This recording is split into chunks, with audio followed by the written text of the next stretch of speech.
Yeah, he mentioned it. Jeez.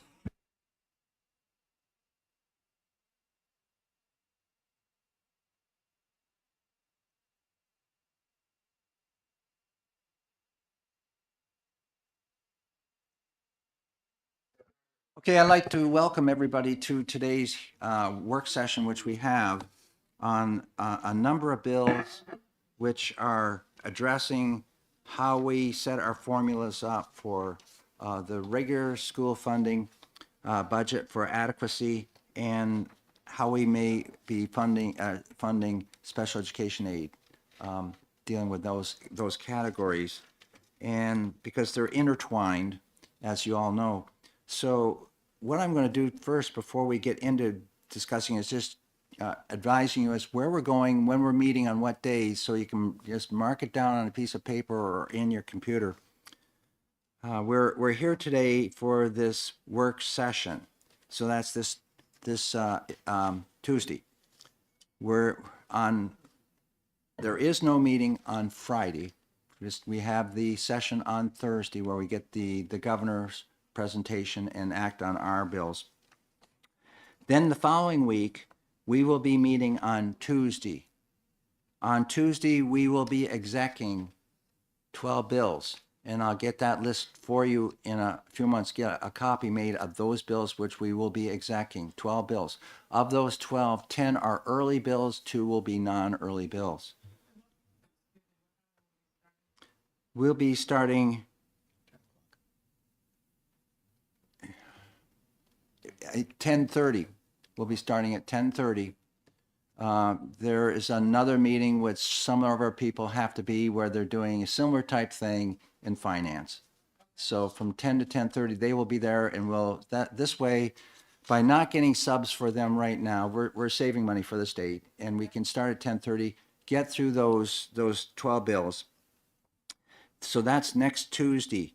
We will not be meeting anytime else during that week.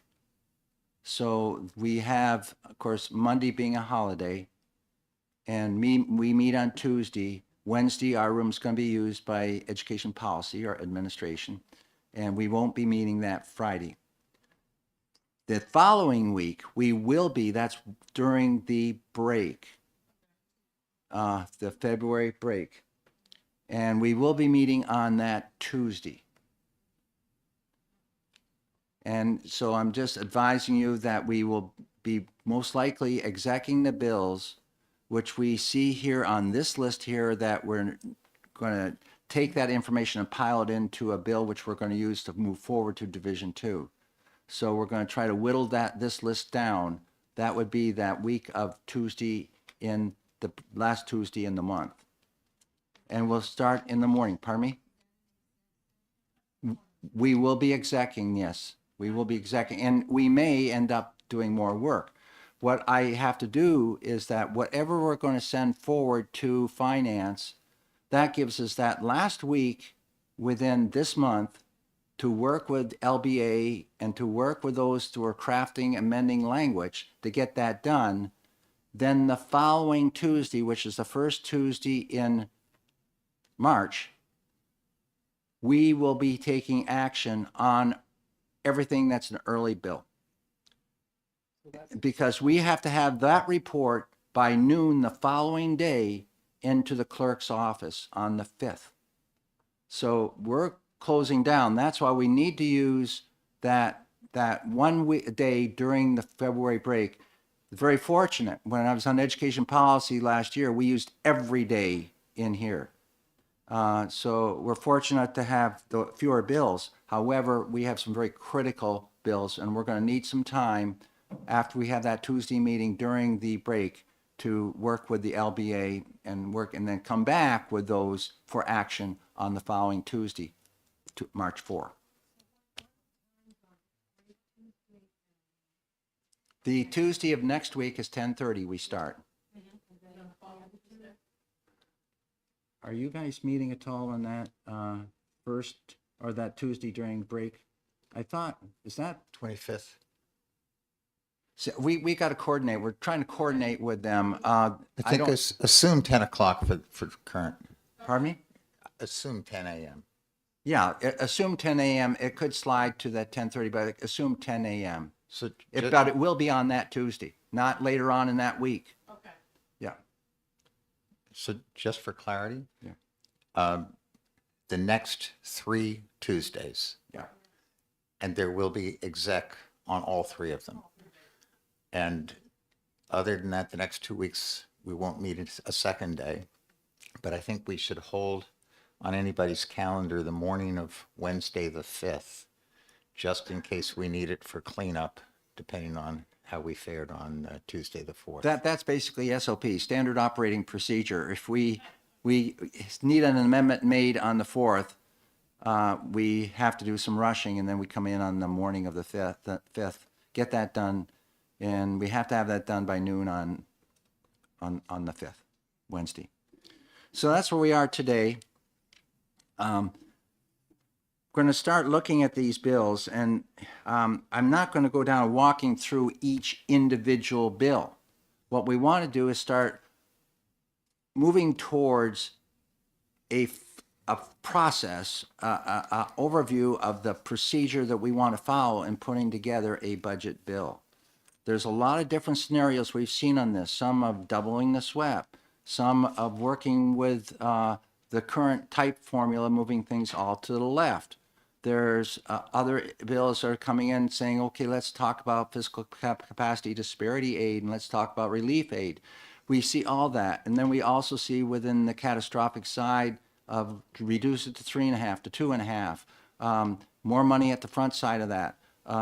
Then that gets into the discussion of the differentiated aid 2 component of special education. So we're going to put it all on the table today and try to discuss it. Then I would advise either caucus to get together and try to rope in some angle that you're after. So, because we're going to have to narrow this thing down, and we will with the exec sessions, which are going to follow. So, in looking at where we are right now, I had made I'm sure you all have this, but I'm going to hand out to you a formula which shows if we stay just like we are, what's it going to look like in FY26 in terms of the various columns. So I'm going to hand that out to you.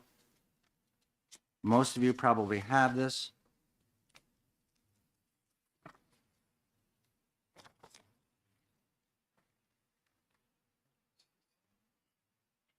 I think most everybody has it. But in case you didn't bring it, in case you don't have it on your computer, It's nice to have one that's less faint. well, that has a few pencil marks on it too, and then up in the left-hand corner, there's a little stain where the coffee fell on it once. Which is typical of when I'm touching things. It's a working document, yes. So just looking across it, we have of course, the base cost on this formula. Then we have 3 areas of differentiated aid. Then we're walking in and calculating the cost of an adequate education and in the SWEP. And you can see the grants on the right-hand side, the extraordinary needs grant, and we've discussed that before. There is a hold harmless, and that's ratcheting down each biennium by 20%. And so, and we have the issue of the excess SWEP. And this formula that you see right here does not bring the excess SWEP back to the state. That is also on the table for discussion, or where we need to go with a formula. It's, remember, the FY26 budget involving the SWEP excess is roughly around $28+ million. So what I'd like to do is start to discuss various options we have on this, looking at these bills. And let's take the ones not dealing with catastrophic aid not first. Let's go, because we've had a little bit of discussion on that. That's the first 4. That's the first one, 5. Life 63. 6. The first 6 bills. The first 6 bills.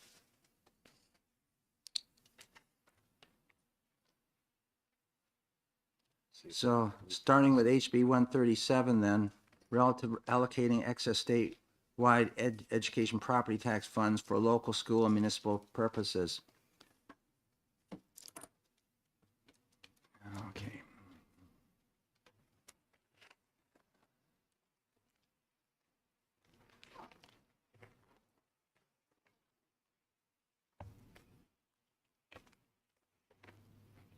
137.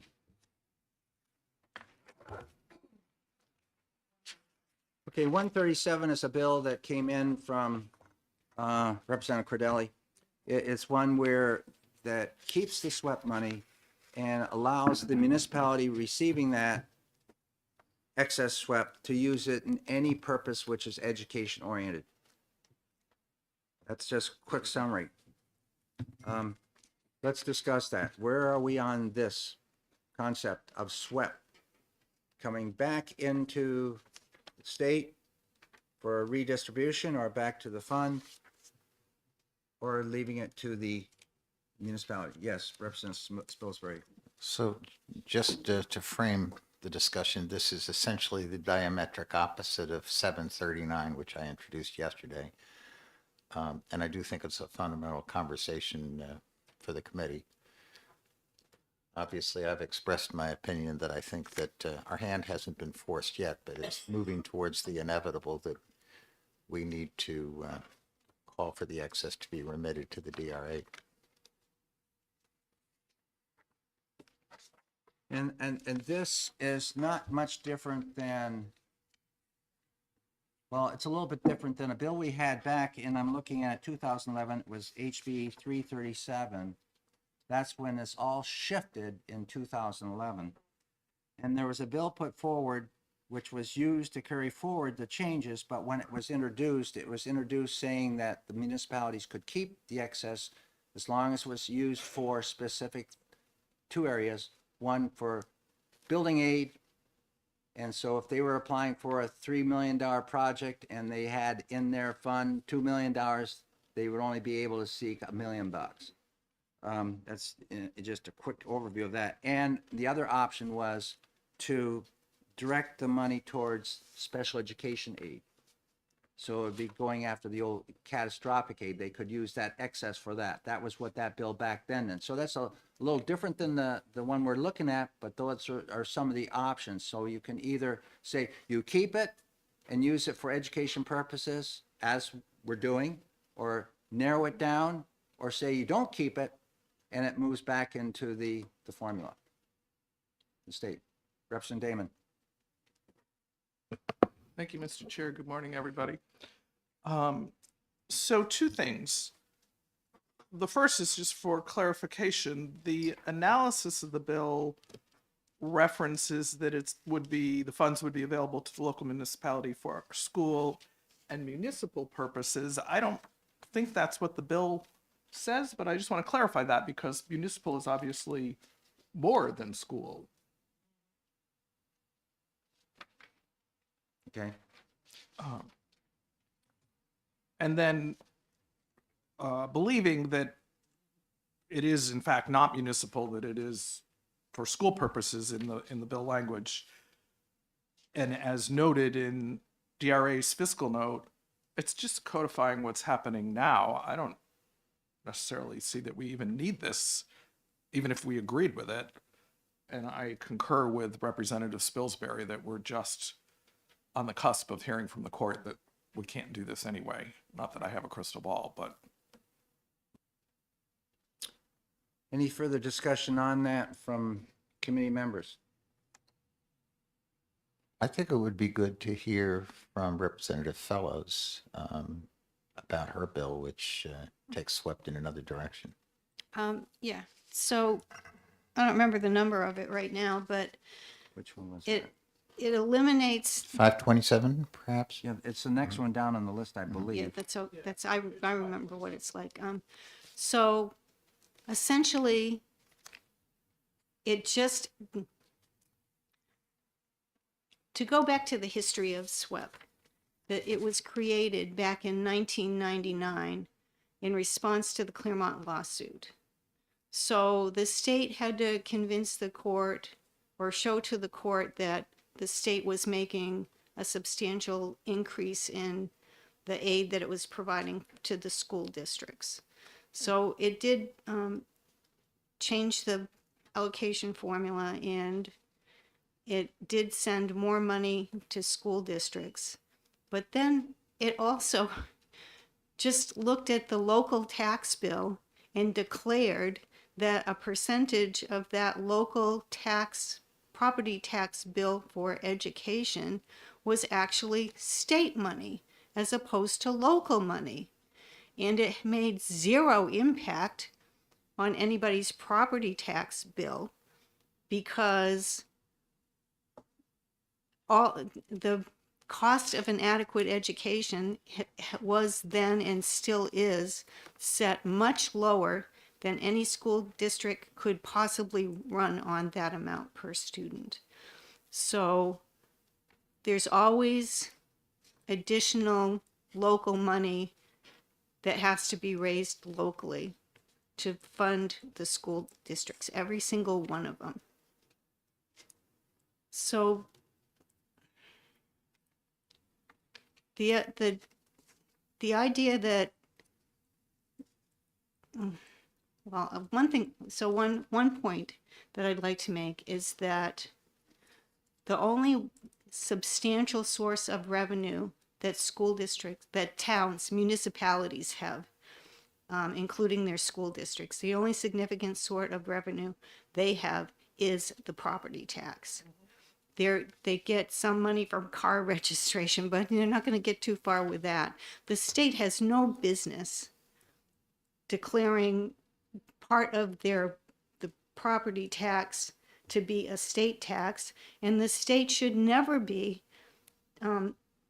tapping that source of revenue because the municipalities need it. It's just inappropriate. And in terms of the argument that's being argued in court that says it's not, that you can't have any excess, that argument is based on the fact that they're looking at statutes and related to taxes, that's how you couldn't have a tax that's a state tax and not collect all of the money that you say is a state tax. This isn't the issue is it's not a state tax at all. It's just a local property tax that they have used smoke and mirrors to name a state tax. So it's just inappropriate any way you look at it. So what my bill does, because that tax was created so it could be an element of the adequacy aid formula and reduce the amount of real money that the state had to send to the school districts. So my bill just says it's intended to be revenue neutral for the time being. It just says that we're going to keep those numbers in the adequacy aid distribution, so there's no cost at this time. And then going forward, we can work on that. So maybe replacing it with some other kind of measure that includes income, maybe some other choice. So it's revenue neutral for now. So it's something that could pass, I suppose, without changing the whole formula. Further discussion? If I had my paper, I could have done a better job of that. Go ahead. Without laboring too much, could you just walk us through the bill and describe the mechanics of it? So we've got this handout. So then when we got the handout that just this current adequacy aid formula. What this does is it starts at the left-hand side of the page, and the left-hand side of the page is the actual adequacy aid. The right-hand side of the page is additional aid that we're sending to the school districts. But I'm only going to talk about the left-hand side of the page. So using a formula that says, regular, every student is worth at least $4,300, and if it's a special ed student, it's worth more. And also in free and reduced, just the basic free and reduced, and additional for students that are English language learners. You calculate, you add those all together, multiply the number of kids in the category by whatever the rate is, which is on the very top line. You can see the first line of numbers that you see is the student rate on the left-hand side of the page. The second line is how much money is being raised based on that particular category. So at $4,300 rounded up per student, that's allocating $648 million in aid. So you take those and you get over to column J. That's when they're all added up. So according to this formula, the total cost of an adequate education is $819 million. So the state should be sending that amount to the school districts, but it's not, because when you get to column K, that's the SWEP tax. They're subtracting the SWEP tax from the $819 million, and it brings it down to under $500 million. So that's how this SWEP is used in this formula. So my bill just says it's not a SWEP tax. It's an amount of money that the local municipality should be contributing to education. And it uses just this, it takes one set of numbers, like it takes probably the numbers that you see, and it just uses those going forward. Okay, does everybody understand? One of the concerns then, how's that stack up against the prior court decisions in terms of, The court? yeah, you're saying this is local money, not state money. Correct. Yes, it is, right. It's labeling it what it really is. It's always been local money, and it's going to label it local money. And the other thing that's going on is the state collected some of that excess for 2 or 3 years, and then since then it hasn't done that. And it's not because, it's because there were laws passed that said don't do that anymore. It was not the original intent. Then was not the original intent when they put together the formula, but then somebody asked the court, and the court said, well, if it's a state tax, you're going to have to, collect the excess. And then there were other bills that passed that said the local community can keep that money as long as they spend it on education. And in the last, we're talking about 25 years here, it's been changed, multiple times. So, but the state, for the last 20 years, the state has not collected that money. And of course it went to education because, as I said earlier, every single school district, the cost of running that school district is far above what the state has ever provided. So it's money that the local municipalities have always raised for education. So that's the rationale. And the purpose is to just take that issue off the table so we can move forward and be transparent. And whatever the state is going to send them for aid will be real dollars that they actually send for aid. And we can work on that. I personally think that those numbers should be based on, we should look at other issues, other ways to measure the local capacity to be involved in financially supporting education. I think that the municipalities all need to have some skin in the game. I don't want the state to run the whole show. So we can look at things like average family income in the municipality. We can look at the value of the median value of a home.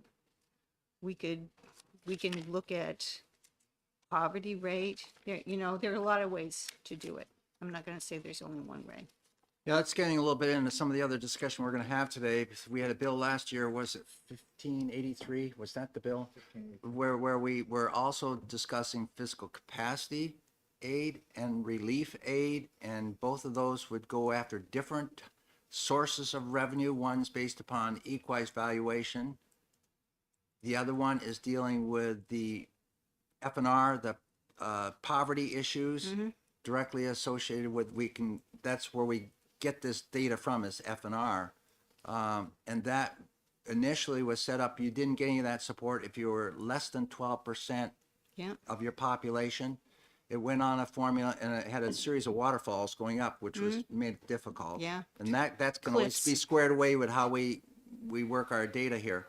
But then at 48%, they got Zero. the max, and Oh, the and yeah. that made a significant difference, and that all contributed back in 2011 when we took that 150 million plus dollars out of that side of the column and put it on the right hand side, and we ended up with things called stabilization. Yeah. So, and I just say that you can go to the department's website, and if you pick, there are tabs at the top, and one of them says, I think it says data, and then look for public reports, and from there it's real easy to find adequacy aid, and you will find descriptions of every adequacy aid formula going back 20 years, a written description of exactly what it does. And you will see that there were, when you go back even farther, there were other ways that, if you call it fiscal capacity or local contribution, essentially the same idea of what it is, there are options for that. And then I'm sure we can come up with some other options in addition. Representative Spilsbury? So I'm going to ask again if you can walk us through the statutory language as opposed to the spreadsheet and So Because- are you talking and- about my bill? yeah, here's the challenge, and maybe I'm not as clear-headed as I always am after many days in a row. But, I find this bill difficult to read because it amends a whole bunch of different statutes. Oh, okay. And the result is I read the bill and I'm confused. And I Okay. think I'd have to have my volume of RSAs and take it apart one bit at a time and see what it changes. So could you just simply take us through paragraph 1, paragraph 2, and tell us what each one is actually doing? Okay, so I'd say the whole second page, we don't even need to talk about that because that just is technical things. If we could, let's just start at the start. Yes, so that's just the technical thing. So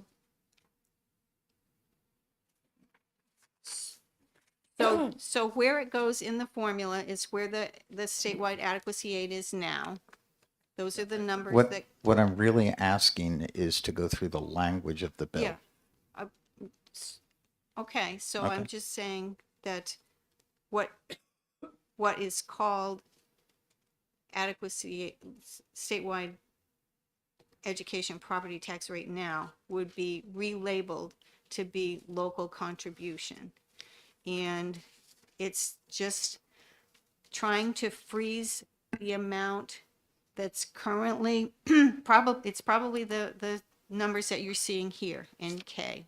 It's taking those numbers and relabeling them local contribution. And in terms of doing the calculation, it says that money or the cost of providing an adequate education, which would be the column J on here.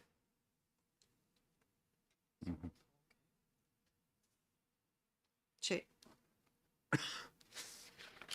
So it can't be that that local contribution is either that number or it's the total cost of an adequate, calculated cost of an adequate education.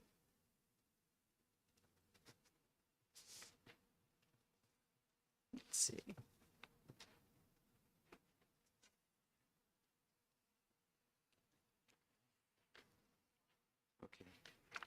And the reason that it says that is because we don't, and it's, in reality, any district, any municipality, the cost of an adequate education is going to be more than this statewide property tax. The only time that it would not be the case would be when you have those unincorporated places.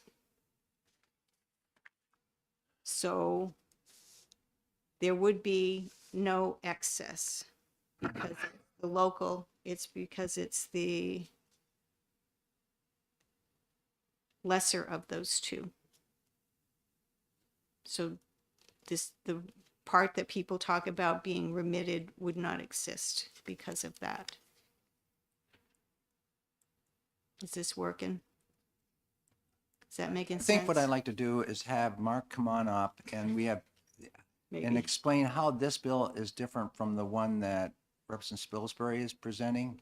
I think they're both trying to use the SWEP money to bring over and support adequacy, but can you go further, please, Mark? I have my computer charging out back, so I don't have the bill in front of me. But a Representative Fellows bill, it essentially reclassifies SWEPT as a local contribution. Yeah.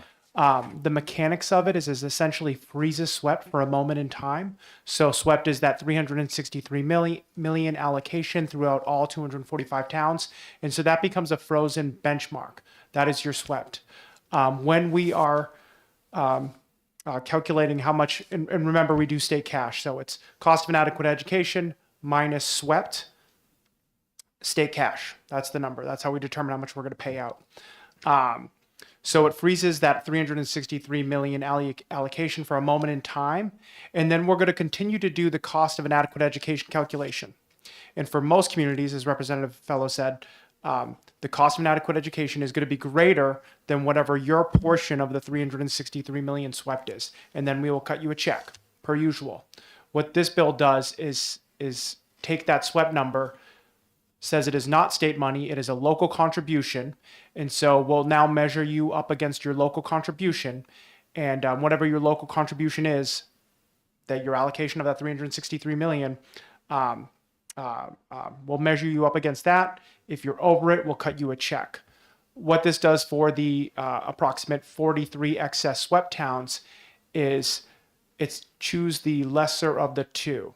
So either your allocation of the 363 million or your cost of an adequate education. And for the excess SWEPT towns, when we do that calculation, we would determine that the benchmark we measure you up against is not going to be your portion of the SWEPT. It's going to be the cost of an adequate education. And therefore, it eliminates excess SWEPT by saying saying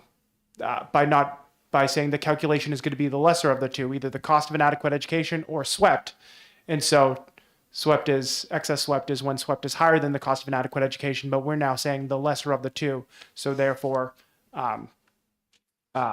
we pay you whatever the cost of an adequate education is, or that's the state funding you receive. So there's no excess SWEPT, which is excess state funding above and beyond the cost of an adequate education. I don't know if that helped. It's a little pretty techy. It's like going around circles here. But Representative Damon? Where? Yeah, and one just above it too, and 137. I believe Representative Spilsbury, was that basically just the Rand decision as the Superior Court determined, just a straight implementation of that? Is that your bill? Exactly. Just remit the excess. And if that bill was implemented, $28 million goes into the education trust fund, is remitted to the state. No other changes happen. That $28 million would be revenue available for you to access. Representative Damon, did you have a question or Thank you. input? So now I have two. So thank you for helping us. The last thing you just said, that the 28 million, which is the total amount of SWEP, Excess SWEP, yep. thank you. In Representative Spilsbury's bill would go to the state. So I'm trying to figure out, that is then like the revenue has just moved. Right. It hasn't changed. So that, good. Yeah, good point. It's actually the way to think about it on our financial statements is the revenue has always been collected on paper through a journal entry in our ACFR. But the actual thing that is changing is we don't let them keep it. So therefore it's almost like a 28 million less expense, because now they do not get to keep excess swept. Therefore, we're not giving them $28 million. So that's actually the proper way to think about the financial transaction. All 363 million is currently always showing up in our financial statements. But if Representative Spilsbury were implemented, 28 million less would go out, and therefore you'd have $28 million in the bank. By allowing these municipalities to keep the excess SWEP, is that in contradiction to the Claremont decisions or is the Rand case? So I definitely can't. I'll say I definitely can't Rand case determine now. that, but those are SWEP was implemented after the Claremont decision, so I can't. Okay, so Yeah. in conflict with, well, would be in conflict with Rand then. Yeah, the Rand Superior Court decision said no excess SWEP. Representative Fellows and then back, and then Representative McGuire. So I just wanted to say that for the municipalities that would remit any back to the state, then they have to, that's kind of like a cost to them, because they're going to have to fill in that, suppose that they had to send back $2 million. Most of them are not that high, but if they have to send $2 million back to the state, they are going to have to raise $2 million more, because, as I said, all school districts need more than the state cost of an education to operate. So that's, just to be clear, that that's going to cost them significant more money. Yeah, clarify that. The $28 million number, those are communities that, there's some unincorporated communities in there that do not have students that they educate, but most of those communities have students that they educate and school districts that they either operate or send students to tuition out. So that $28 million for those 43 communities, if they did not decrease their budget, found another source of revenue, then their taxes would go up by 28 million. So that's the way to think about that. Yes. Sorry to jump into the queue, but just to clarify, so what I was trying to drive at is whether your bill, HB 527, simply recharacterizes SWEPT in a way that tries to ameliorate this constitutional issue, or does it actually result in the change or shifting of any funds in any direction? It does address the Rand decision that we're looking at. It has zero impact on the amount of real money that the state sends to any town. And I'd also think that we need to keep in mind, we don't know what kind of court ruling is going to come down on the Conval case. We don't know. But if you want to assume that the Supreme Court is going to say that the state has to pay more than $4,300 per student for an adequate education, then if that, suppose it doubled, then that measurement of the excess will change, because there will be less excess because the cost of an adequate education is going to be higher.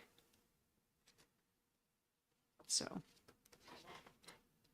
Okay, go ahead on this one, then we're going to try and move on a little bit. Thank you. Would you be so kind as to revisit your remarks in regards to the 43 or so excess swept towns, and just again walk through that example of the impact of 527? Yep, gladly. So in a hypothetical, say we have an excess swept community. Representative Fellows' bill, just to back up a little bit, Representative Fellows' bill essentially does nothing financially different for school districts. It just changes the labeling from to local contribution. The only change you would see if Representative Fellows' bills was implemented is you would see a change in our ACFR and how we financially report state aid to school districts. And you would see a difference in financial reports submitted to the state. Those would be the changes you would see if Representative Fellows was implemented. Now we're talking about Representative Spilsbury bill to essentially implement RAND as the Superior Court decided it. To go through that example, say you have a school district that has a $2 million budget. They receive $1 million in local funding, local education taxes, and then $1 million in SWEPT, and they receive zero state cash. Just in this hypothetical, their excess SWEPT community. So they have $1 million SWEPT revenue coming in, $1 million local ed revenue coming in. They have to fund their $2 million budget. Let's say that 1 million SWEPT, let's say 500,000 is excess. So what would happen at that moment in time if RAND was implemented, if the bill was implemented, Representative Spilsbury bills was implemented, they would have to continue to pay $1 million in SWEPT. That would not change. They would pay $1 million in SWEPT. What would change is they would not keep the excess SWEPT of 500K. So they would have to send that to the state. So now that 500K is not funding their school. So now they're paying $1 million in SWEPT taxes, but they only have 500K for their revenue. Their pre-bill, pre-implementation, they were paying $1 million local ed.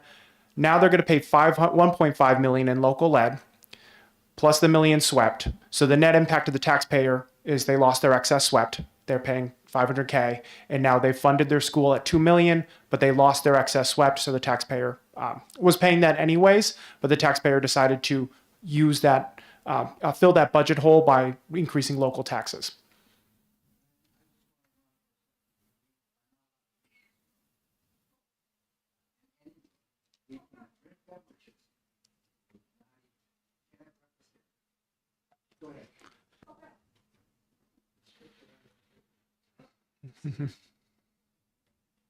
Okay, further discussion, Representative McGuire. Thank you.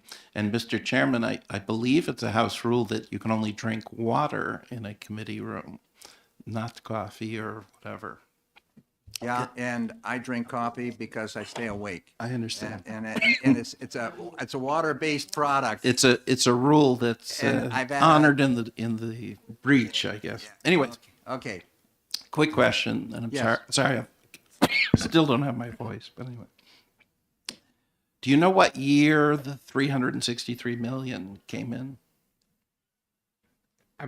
Representative Fellows might know. I think it's the mid 2000s. we do have a historian here that was here when we went through it. You come on up for a second and maybe you can help us answer that. Introduce yourself to everybody. I've seen you many, many times at our finance meetings. And Doug Hall. hi, Mark. The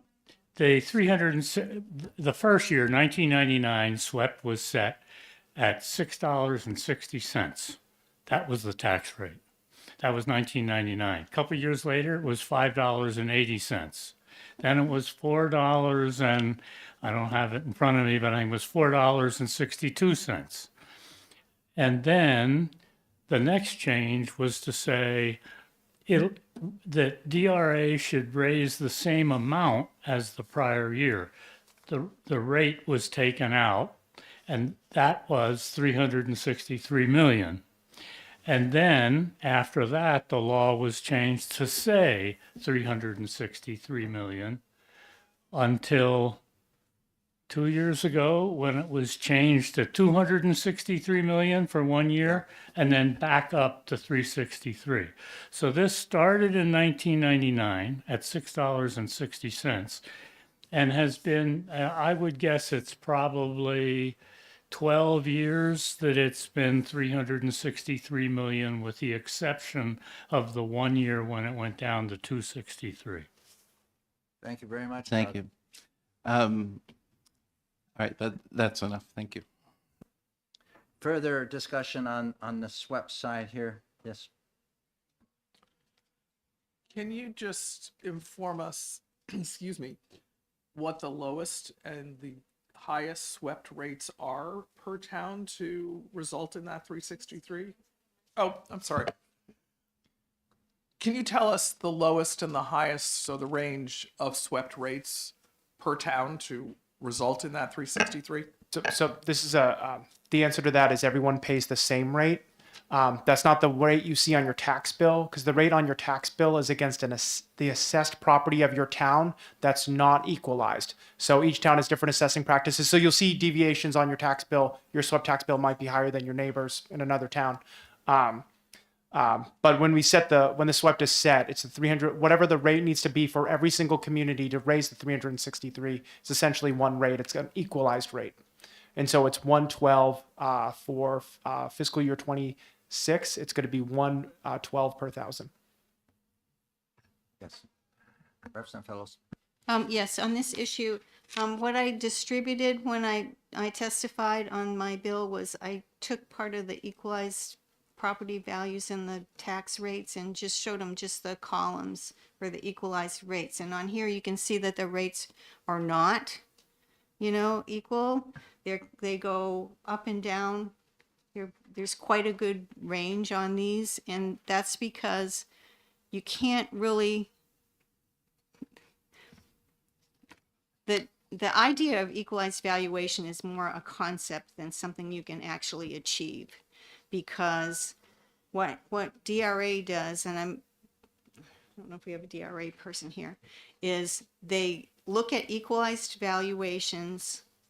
They look at the assessed values of properties in every town, and then they compare those assessed values to the sales value on properties that sold during the past year. And they say whatever that ratio is, if the average sale price was 20% higher than the appraised price for all those properties, then they kind of blanket say the equalized valuation of all similar properties went up 20%. So that's how they get the equalized values. So they take the equalized values from about 3 years ahead of when they actually are actually applied to the tax bills.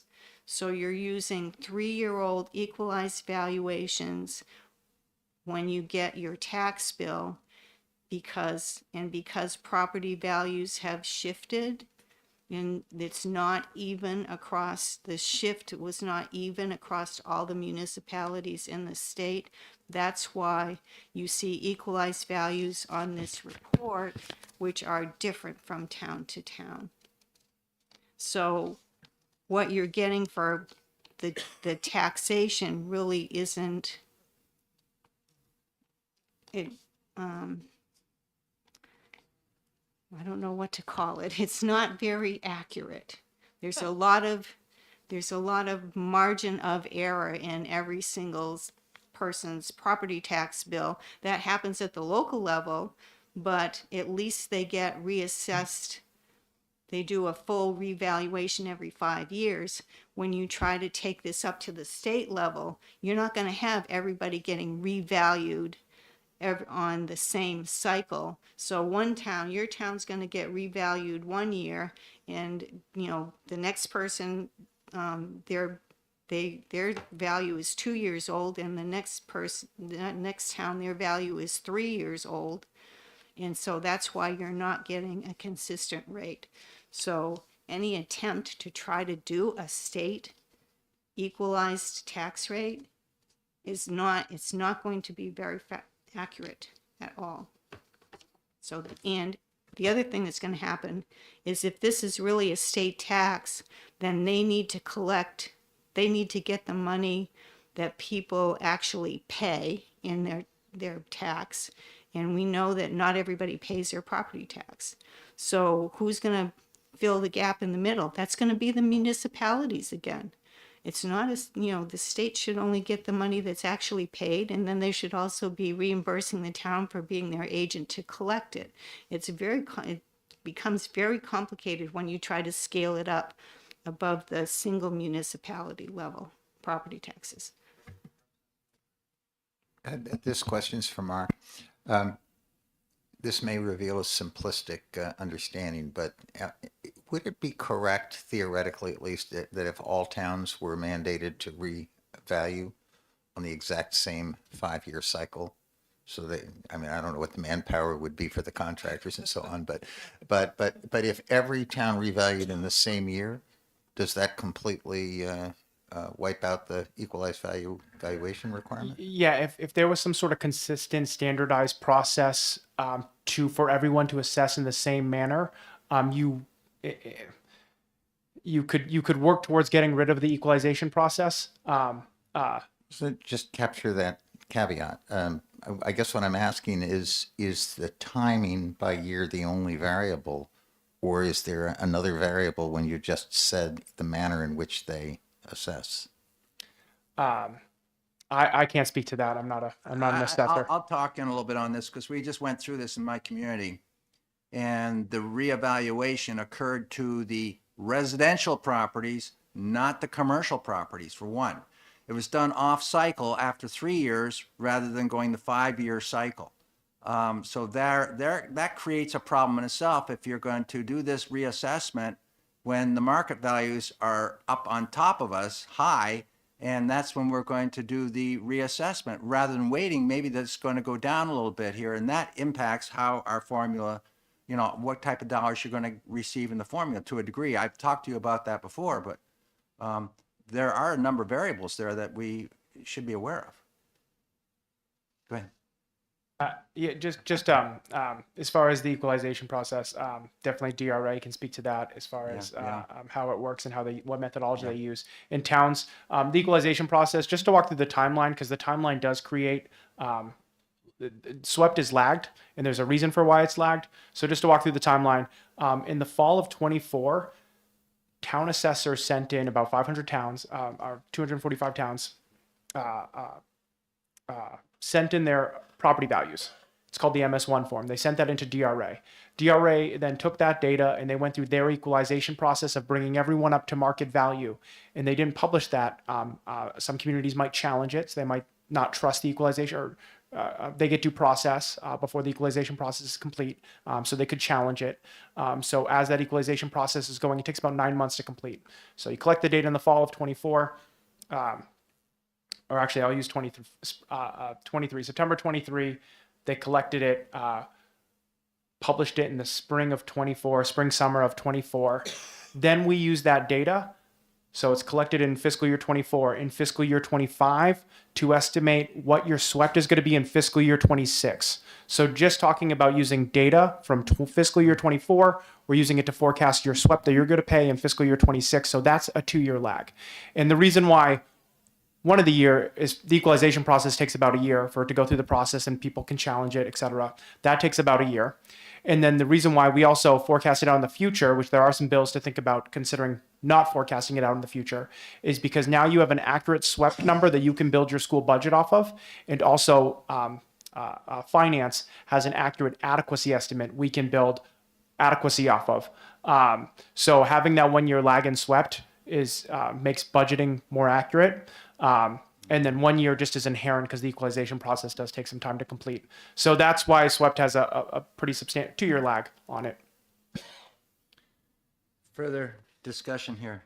Yes, Representative Feldman. So just on comment on the possibility that you would want to do a revaluation of the entire state in a single, all on the same year. The people who do these valuations, these appraisers, they have to be licensed to do this, and there are only so many of them, and the 5-year cycle, I assume a lot of them are going, you know, these companies that do the assessment, they do one town one year, another town the next year. You wouldn't, I don't know how you'd, you need about 5 times as many I think assessors. that was a hypothetical type discussion that Representative Spruce. Yeah, I was acknowledging that the contractors would be spread thin. Yeah, to get a point across. So with the SWEP, that's one area where there is revenue available if we have to be looking at revenue to bring in and support the formula. I do have a sheet here which I'd like to pass out to everybody so we can get some of the discussion going right across the board on the formula. Pardon me? Yes, Representative Colcom. Thank you, Mr. Chairman. I'd like to tap into something that I've heard Representative Fellows mention several times about our SWEP and the taxpayers who are not paying their bills and the municipalities being on the hook.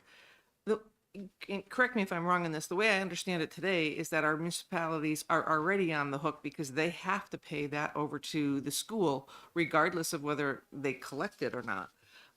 So I'm a little confused as to you using that reference with it going to the state being any different than what we're already experiencing today when the town isn't collecting that SWEP tax.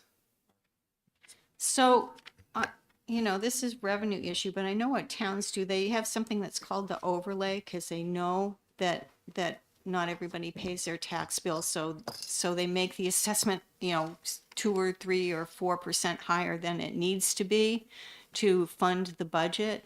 But it's different when it's your town and it's your neighbor that can't pay his taxes. And eventually what will happen is they might take that property for non-tax payment as opposed to sending it to the state. The other thing, it's really complicated because some people pay their taxes late. You know, sometimes they pay half their taxes. Why would, it just seems to me like, you know, the municipalities giving away money to the state that was really municipal money. It was that overlay money that they were using. So isn't that what they're already doing right now when they send it over to the school? So instead of sending that money over to the school district, they're going to be sending it to the state. So isn't it the same thing? It's just redirecting No, who's receiving I it? would say it's not the same thing because it's their budget, you know. It's their budget. It's the town's budget paying for services for people in the town, which is different than paying, you know, giving the money to be used in somebody else's town or to the state. Okay, I'd like to go ahead and look at this form and bring up another side discussion here. A formula in working left to right has from the base costs right through to the extraordinary needs grant on the right-hand side. Money is targeted on the right-hand side of the formula. They're grants for specific purpose. The money on the left-hand side of our formula is money which is generated based upon what we establish as a base cost and those areas of differentiated aid, which go to the municipality, the district, and they're not targeted necessarily to a specific task like English language learners, even though there may be funding within that differentiated aid that does not have to be used in that direction. So in looking at the sheet that you have here, and jumping down because you don't have the information on 1 through 4 that's been presented, but identifies 4, this is just a concept. Looking at the right-hand side, there is money through the Extraordinary Needs Grant, which amounts to $184.9 million. Then we also have a column which we call Hold Harmless, which in the FY25 that we're working right now was $59 million. It ratchets down over the next 10 years. If you add the 184.9 and the 59.1 together, you come up to $244 million on the right-hand side, which is coming from the state. Should that be moved to the left-hand side and put underneath a category like fiscal capacity where we once had some of that before, or putting it underneath relief aid of some kind based upon separate criteria, maybe criteria on income and one on property values. This is a concept that some are talking about.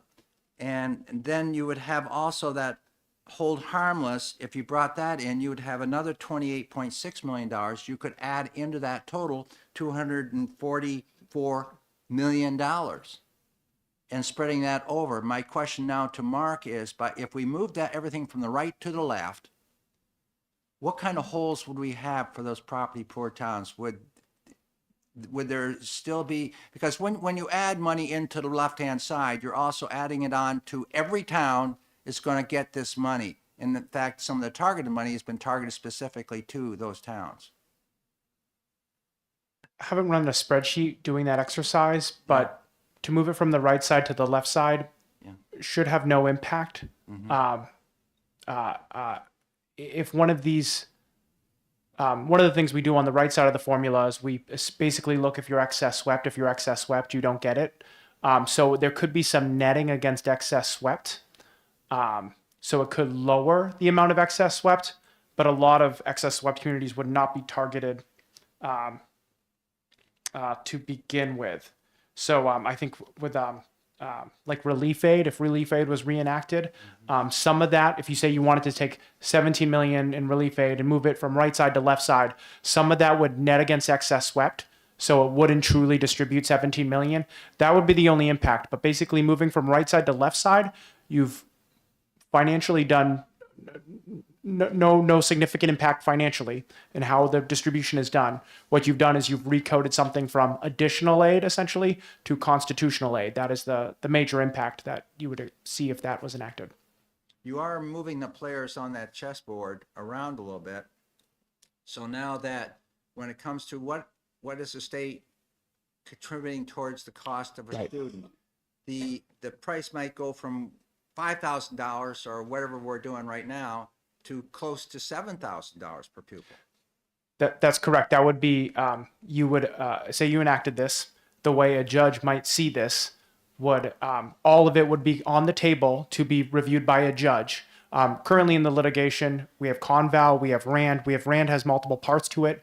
Conval just looked at base adequacy aid. So they just looked at that 4,000 number. And they did not look at differential aid. That was what Conval looked at. So narrowly scoped to look at that.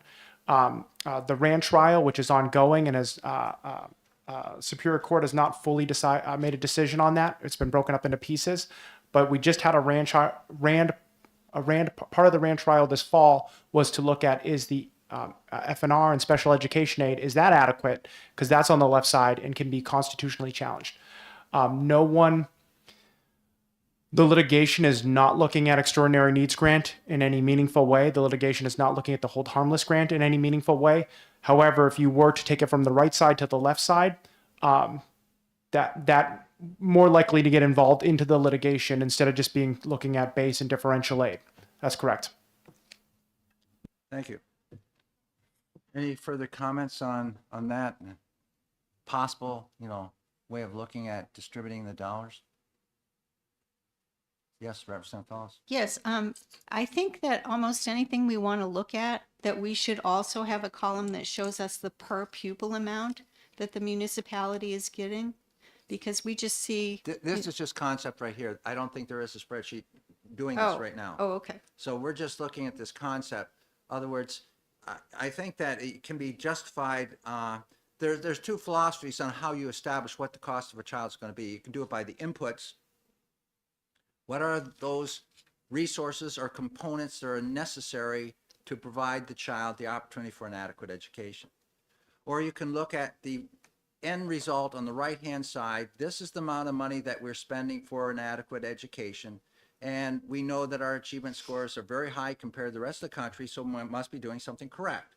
So if you divide that, you can find out here's the average cost we're spending. So that's what we have to have it. I'm a believer, though, that we need to have in a base inputs. What are those inputs? What is the ratio to teacher in the classroom of student to teacher? That's the input way of doing it. And that's the way I believe the 2008 study that came out of the Esbrook study identified the formula to be. So I think that if we're going to move into it, and I talked to Representative Luno about his plan, which is a foundation formula, which it's very complicated to say the least, but it has some different principles it's working upon, and that they're very worthy of our looking at and discussing. But to accomplish that in the short time we have to unload a bill by March 6th, I don't know. I haven't even seen a spreadsheet on it yet. So we may have to be carrying our discussion forward and looking at something more transitional to get us to where we need to get, moving in that direction and complying as much as we can. Yes, I did. Representative Burton. I'm trying to figure all this out, that it looks like what you're suggesting, just as the CYA move to move money over from the right side to the left side to make it look like our I don't think I'm FBA is going up. You know, you're using some military jargon there, and I don't see it that way. I see it that the state Can is you putting answer money into the pot CYA? right now. It's putting in the pot, but that's not being counted with because of this formula that we have. One more question or comment. You keep referring to the fact we have a really good education system, but it's turned out it's that level of excellence can't be supported because we're hearing from the towns now that they need more money. Even had a bill to lower the standards recently. So the problem is not the quality of education, but it's whether we can sustain the level of support we're getting from the state now. Well, we're getting off onto another topic here, but I would enter into that discussion. There are a lot of non-dollar variables which contribute to learning, aspiration of the community, attitude of those in the building, leadership in the building, emphasis on what your curriculum looks like and how you're imparting that to students. I can recall when I went to school, I was brought up in Canada, and I 25, 28, 30 kids in my classroom, and we all learned. Why do we learn? Well, I had a teacher that was from Scotland, and you didn't dare look left or right other than to her. You didn't play games. But now we have society is changing. We have a lot of other variables we have to consider, but I don't think it's all going to be answered. This is my gut. I'm talking as Rick Ladd now. Yes, I understand there is need for dollars to facilitate that, but there are other variables which come into. I can show you school districts that have high performance, but they are not receiving any additional dollars. Why is that? I can go to the Little Blue School up in Landaff, small school. It's an older looking building, K through 3. They're doing a great job. Is it community involvement? So those variables we need to consider. Quick note, in Canada, the federal government pays for all special education. I was talking back in 1955. Representative Spilsbury.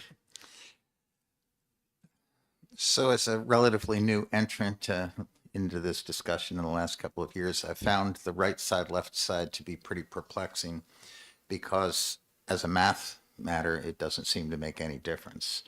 And I think that's what Mark was telling us a few minutes ago. So what difference does it make if it makes no difference in the math? I suppose that it's a messaging difference. I suppose that it's potentially, in light of the court's precedents, a legal constitutional difference.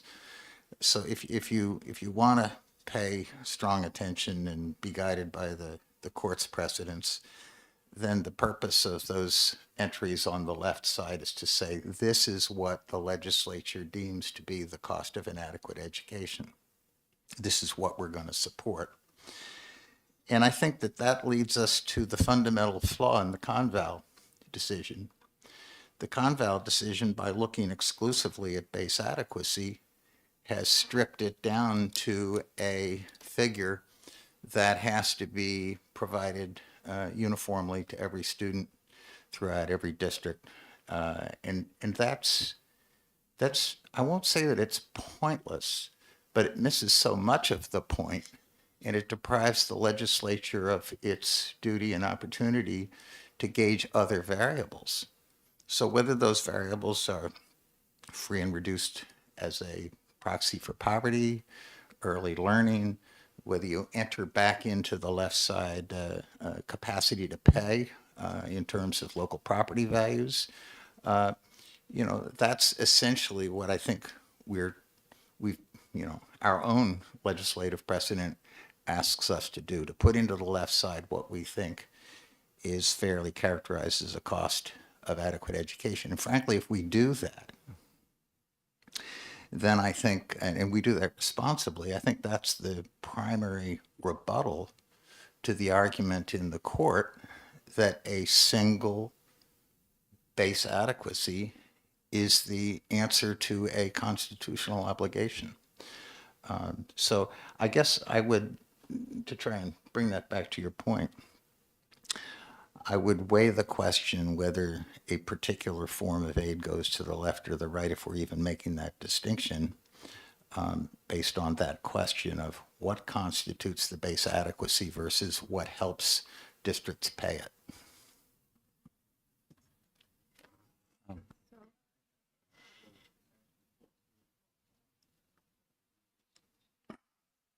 be right back. Sure. Representative Burton. I just read the Conval decision, and the judge covers that. He said it would be impossible to do an adequacy analysis that accounts for all the different budgets in the state. So he picked on the conservative side. He's very clear about that his numbers are very conservative. And then he goes through every single category and decides what the average should be. And he only deals with the cost side. He doesn't deal with the revenue side in that decision. The other thing I'd like to add, if I could say one more thing. I was with Doug Hall when we both had brown hair, and I was on the Augenblick committee that applied a formula that worked. The Supreme Court found it would work, as I recall, Doug. Remember, it passed the House, it went to the Senate, it passed the Senate, it went into Senate Finance, I think. That bill, House Bill 4, I believe it was, wasn't it? Would you allow Doug to describe that process? Because it worked. The court liked it. The legislature passed it. Do you care to come forward again?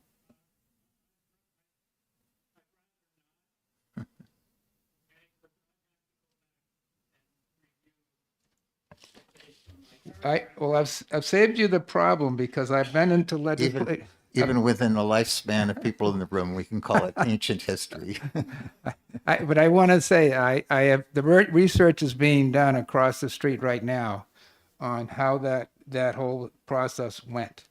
And I've got the research people doing it because it's the only time we had a formula in place to fund education that the Supreme Court actually liked. And if they had put 8% of the cost, You can't say that. I could I- say it. Representative So- Fellows, would you care So to I- make a comment? Well, I'm not a lawyer, but you can't say that the court liked what we did, because the court can only say something when someone brings a case to the court. And then, so it can be all wrong for a long time, and you don't get a court ruling until somebody takes it to the court. Well, And I'm not a lawyer. Okay, I apologize. You're absolutely correct. But what we can do in the legislature is send a proposal to the Supreme Court for an advisory opinion. And we did that, and it came back. They advised us that formula would satisfy the school funding issue in the state. So that's why we wouldn't have brought it forward for a vote in the House, which passed it, or the Senate, where passed it, if we hadn't had that in our hand. And I'm getting a copy from the archives. I have some questions to pose, but before I do, any further comment? Okay, so right side, left side, upside, down side. I do think that one thing that's missing from the formula, it's here in a way, but it's not here in a way that I think is entirely satisfactory. And that is the extraordinary needs grant. So we've had fiscal capacity disparity aid. These are all variations on a theme, but the point being to provide a figure that's based on equalized valuation and students. And the Senate in the last term took 1583 and changed it and worked it into HB 2 so that there is a calculation in the extraordinary needs grant that's based on the number of students who qualify for free and reduced. But I think it also differs considerably in a number of other ways in terms of the way it bracketed thresholds. Mark, I'm wondering whether we can get current numbers based on the formulation that the House passed 2 years ago in 15, or was it last year in 1583?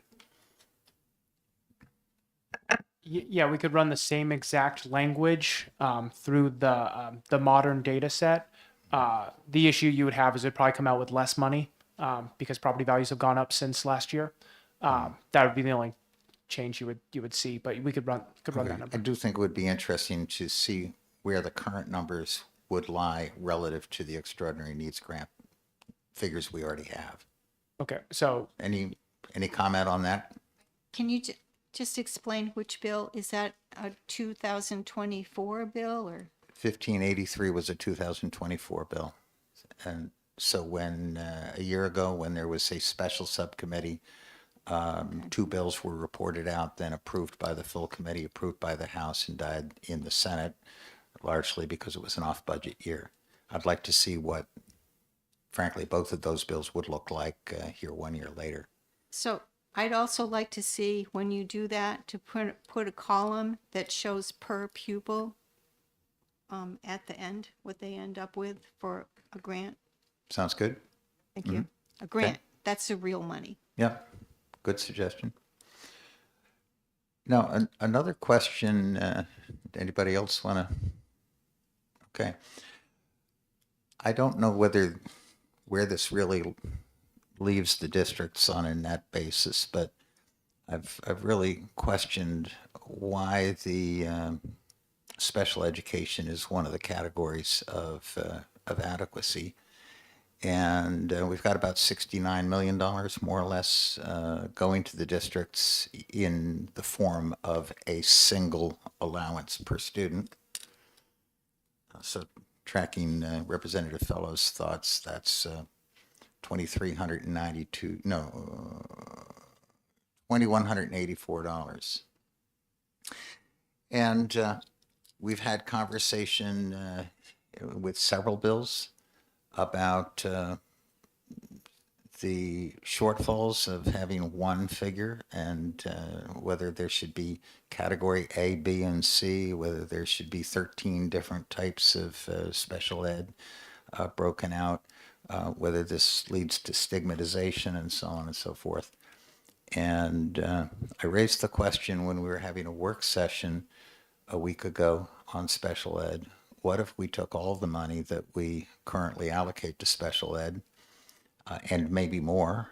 A year ago, we passed out a bill that had an extra $35 million for special ed, and revamp the CAD aid so that all the money we're putting into special aid is reformulated into something that's essentially like an insurance product that lowers the threshold at which the state contributes from 3.5 down to something considerably lower, say hypothetically 2. So the districts would be responsible for their own special aid costs up to that level, but then maybe the state kicks in at 50%. These are hypothetical figures, all X, Y, and Z variables. So is there is there support for doing something like that? And what are the implications if we dramatically enhance that insurance product? Can we then in turn rationalize taking the special aid base allowance out of the adequacy formula? I think that's an important discussion that's part of this big picture of what the formula looks like. Representative Fellows. So, let me see if I understand what you're proposing. So we have special ed aid, formerly known as catastrophic. We have that pot of money. And then we'll take the 69 million out of the adequacy aid and put it in the same pot with the catastrophic, and then decide how we want to sort it out. And Maybe we can then, maybe then we can justify another 35 million on top of that, which is what we were prepared last year to add to the pool. and that'll be adequate special ed aid, Okay. because it counts. I mean, if the court wants to know, do we fund adequate education? We have this adequate distribution, and then we have we'll have our adequate special ed distribution. Yes? Yeah, whether you characterize it as adequacy or adequate aid or not, what I'm really looking at is how do we better protect the districts from the kind of expenses that are unanticipated, unreserved, and often unbudgetable that they find with, and so we would be moving away, if we did this, we would be moving away from a single figure allowance, regardless of the actual needs or the actual costs of individual students. And we would be moving over to a format where the state is receiving specific submissions from the districts about their actual costs and providing dramatically more state assistance in those reimbursement of those actual costs. And by the way, I think one of the purely incidental point, one of the criticisms of our CAD aid is that it only comes back at the end of a year in the form of reimbursement. But we could rejigger that where there was an advance based on the prior year and a reconciliation at the end of the year. So that's a big mouthful I've just thrown out there on the table. I don't think that the fact that it's a year delay is a problem, Okay. because it's kind of continual, and these costs, even You're though saying you're being reimbursed for last year's expenses in time to use those funds for the current year. Mm-hmm. so you might need to be careful about the transition year, make sure that they're not. So it's left a with- rolling cash flow. Yeah. So, and actually, even those high cost students, generally they do budget for them, so they know about that part. I just want to clarify that what they're doing for catastrophic aid right now, they're looking at every single invoice to make sure that it was an allowable cost. So, but there are a lot of special ed expenditures that are the paraprofessional in the room. There's they have special ed teachers and the expense of writing the IEP. So I think there needs to be some things that that don't need the same level of scrutiny. They only above the level of scrutiny. We were for the- hearing a couple of weeks ago that Arkansas, they audit 1 out of every 10 as special ed student cases. So it could be labor intensive, but if we were going to bring the threshold down from 3.5 times actual cost to 2 times the average cost, the universe of students and claims would expand substantially. Representative Burton, did you have something? And then Representative Bricky. I tried to find the Rand decision on my desk this morning among the stuff that's there, but I believe that and correct me if I'm wrong, didn't the judge say some of the costs would go into the left side and the rest would go on the right side? Not familiar with any statement like that. I wish I had the case with me, but. Is there I think- anybody in the room who can clarify that question? Yes, Mr. Hall. Could you step up to the mic?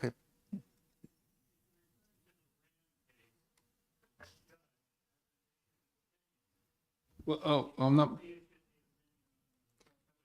Right, right. I'm Around- talking about I'm talking about what he's reviewing from the lower court now. The lower court may have done that, separated some of the special ed costs and put it on the left side and the rest on the right side. During the trial, so Doug is right. The Conval has gone through the Superior Court, so there's a decision out. Now it's in the Supreme Court, so there's no decision out of the Supreme Court. The Rand excess swept has gone through the Superior Court and is now in the Supreme Court. So there's statements from judges on that. During the trial, during the litigation, left side, right side was brought up, but the judge has not made any sort of statement or opinion relative to left side, right side. There was no conversation really of right side in the Conval decision that I'm. Yeah, Conval did not consider right side in the judge's order.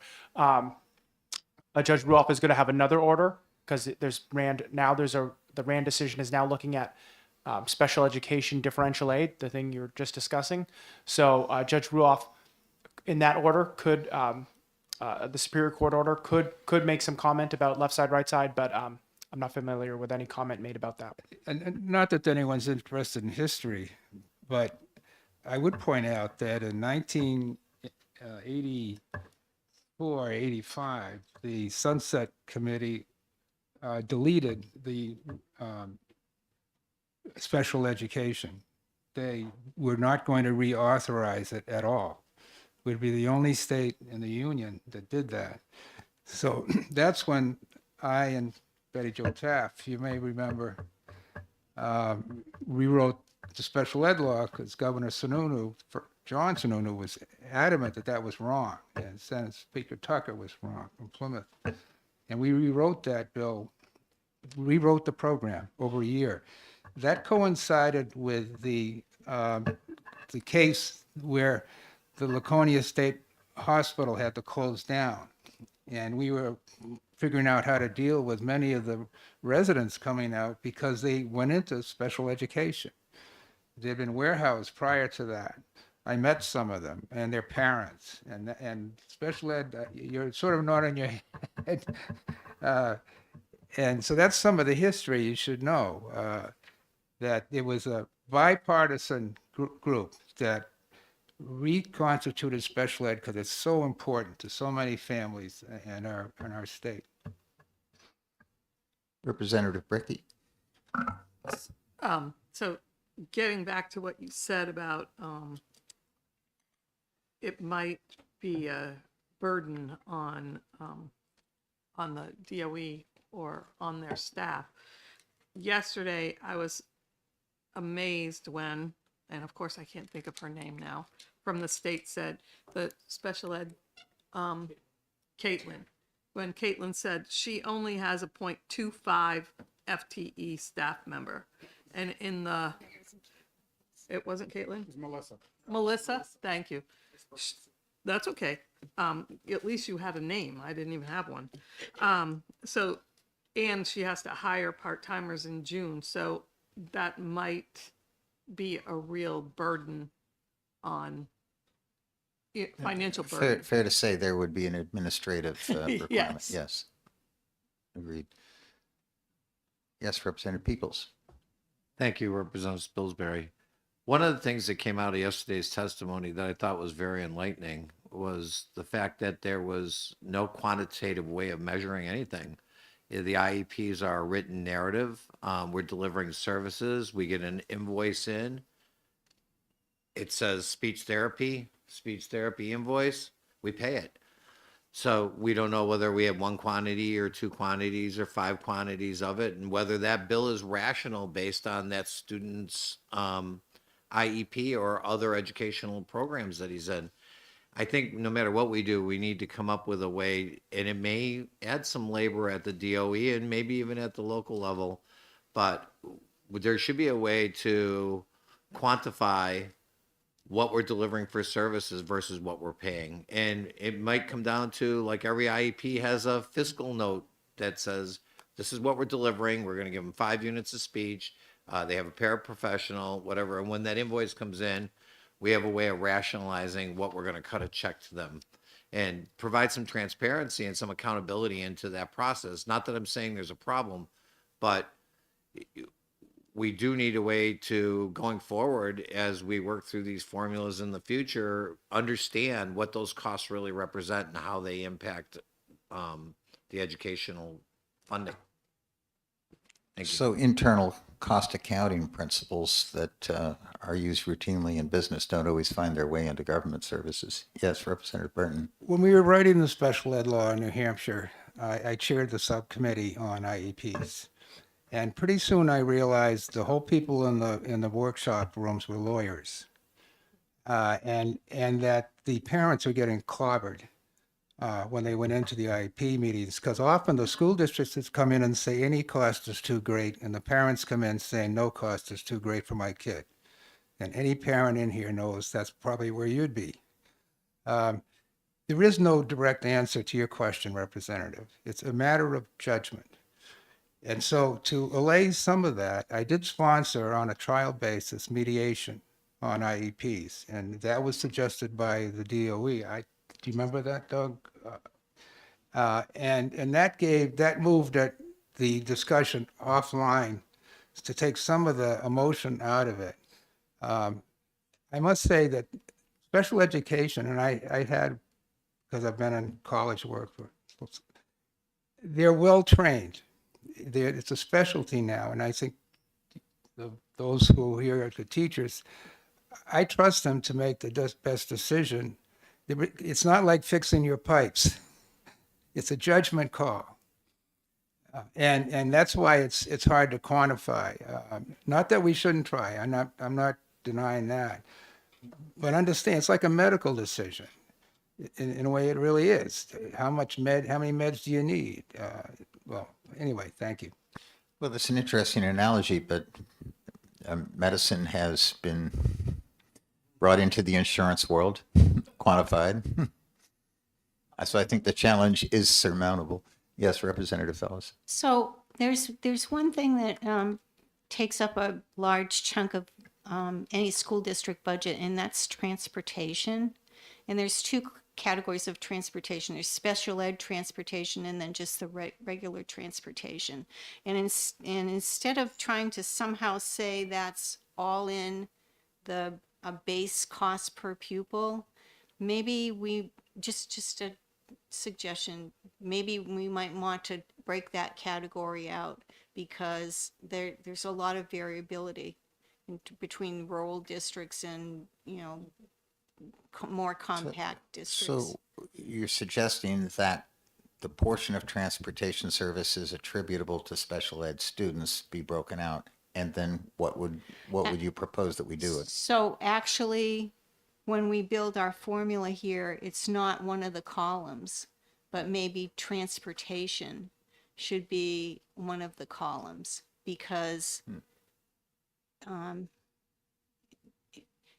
we're right now we're You're not speaking trying to special ed transportation specifically.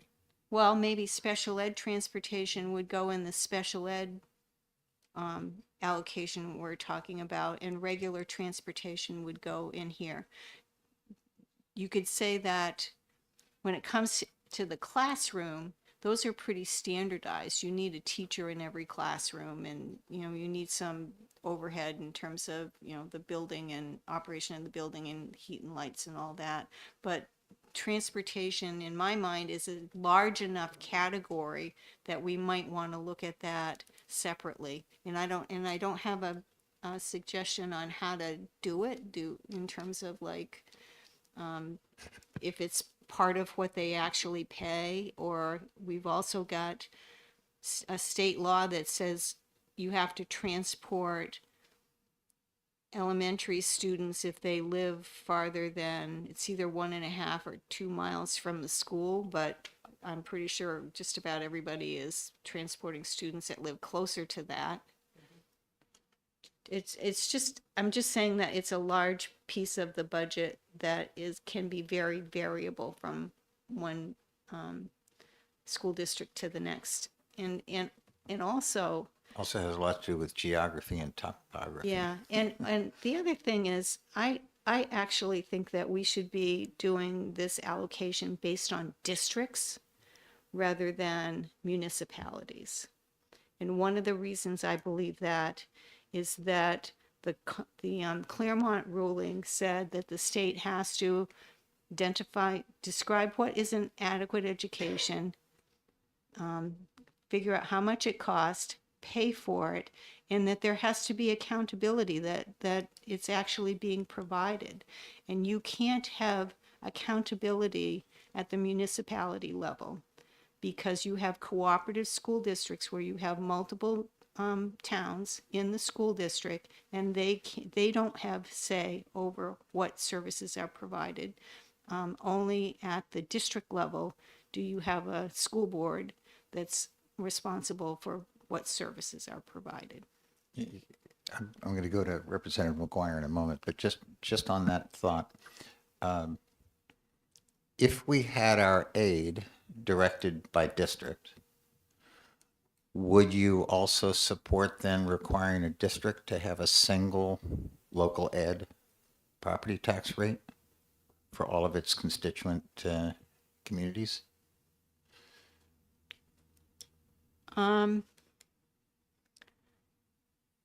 So that doesn't happen now. No. And the other thing that doesn't happen It now. happens on the county level. It doesn't happen on the school district level. Oh, correct. So, and I'm talking about cooperative school districts. So within cooperative school districts, you could have 3 towns, and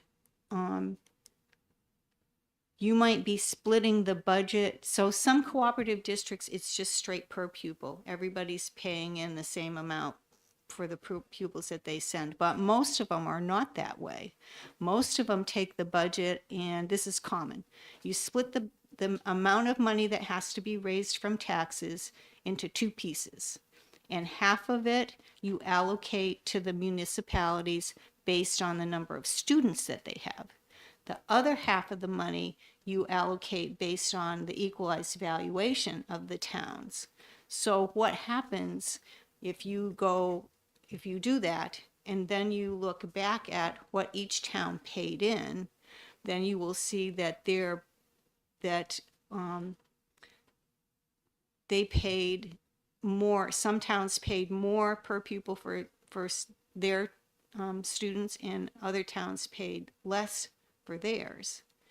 And we're not recognizing it, and we're not recognizing the fact that the towns with the higher equalized valuation, when you have that split, are paying a larger portion of the budget than their students represent, but we're using the number of students they have in this formula when what they're actually paying is, in a sense, they're actually paying for their students plus some from the other town, and the vice versa, So, and I didn't really want to take us off on a huge tangent because that's an entirely different conversation. I just wanted to associate the two ideas. If the state is going to provide its portion of the aid by district, should the taxation also be, and right now there's no uniformity Maybe. across districts. So let's just hold that for another time. Representative McGuire? Thank you, Mr. Chairman. I just have an anecdote, I guess, to support what Representative Fellows said about transportation. My school has one or more of these very expensive special ed students who are total cost $200,000 a year or more. But what I'm told is that money, maybe they're sent to a special school for a tuition of maybe $120,000 a year. But just the transportation to get them from Epsom to the school is $500 a day or $80,000 a year. I mean, it's just a tremendous amount of money. not trivial. Very good. Representative Burton. I forgot what I was going to say. Okay. Further comment? Well, it's wide open. The purpose of today is to cover all the bases on the adequacy aid. Anybody want to take us in a new direction? Representative Brown. Thank you. So I'm, thank you. So I'm brand new to the committee and just been having a few thoughts about what we're doing here. We're still debating what the intent of an adequate education is, as we saw this week, the scope of the subject matter, and also the breadth of an educational experience covered is another question I'm thinking about. When the court wrote Article 83 in, I think, 1791, they only had grades 1 through maybe 8 total. So are we talking about an adequate education provided by the state from K to 12, K to 14, K through graduate school? Again, unanswered question. Also, if we're jumping the gun on the courts and moving toward a statewide funding mandate, the golden rule comes to mind. He who has the gold decides the tunes. And I think we have had a lot of discussion about inputs. And Representative Lunau had a list of resources needed in every school that must be provided to school districts. We focused on inputs, but not outputs as much. So when I say the golden rule, what I mean is if we are going to have state-funded programs for local districts, we should focus also on more rigorous assessments.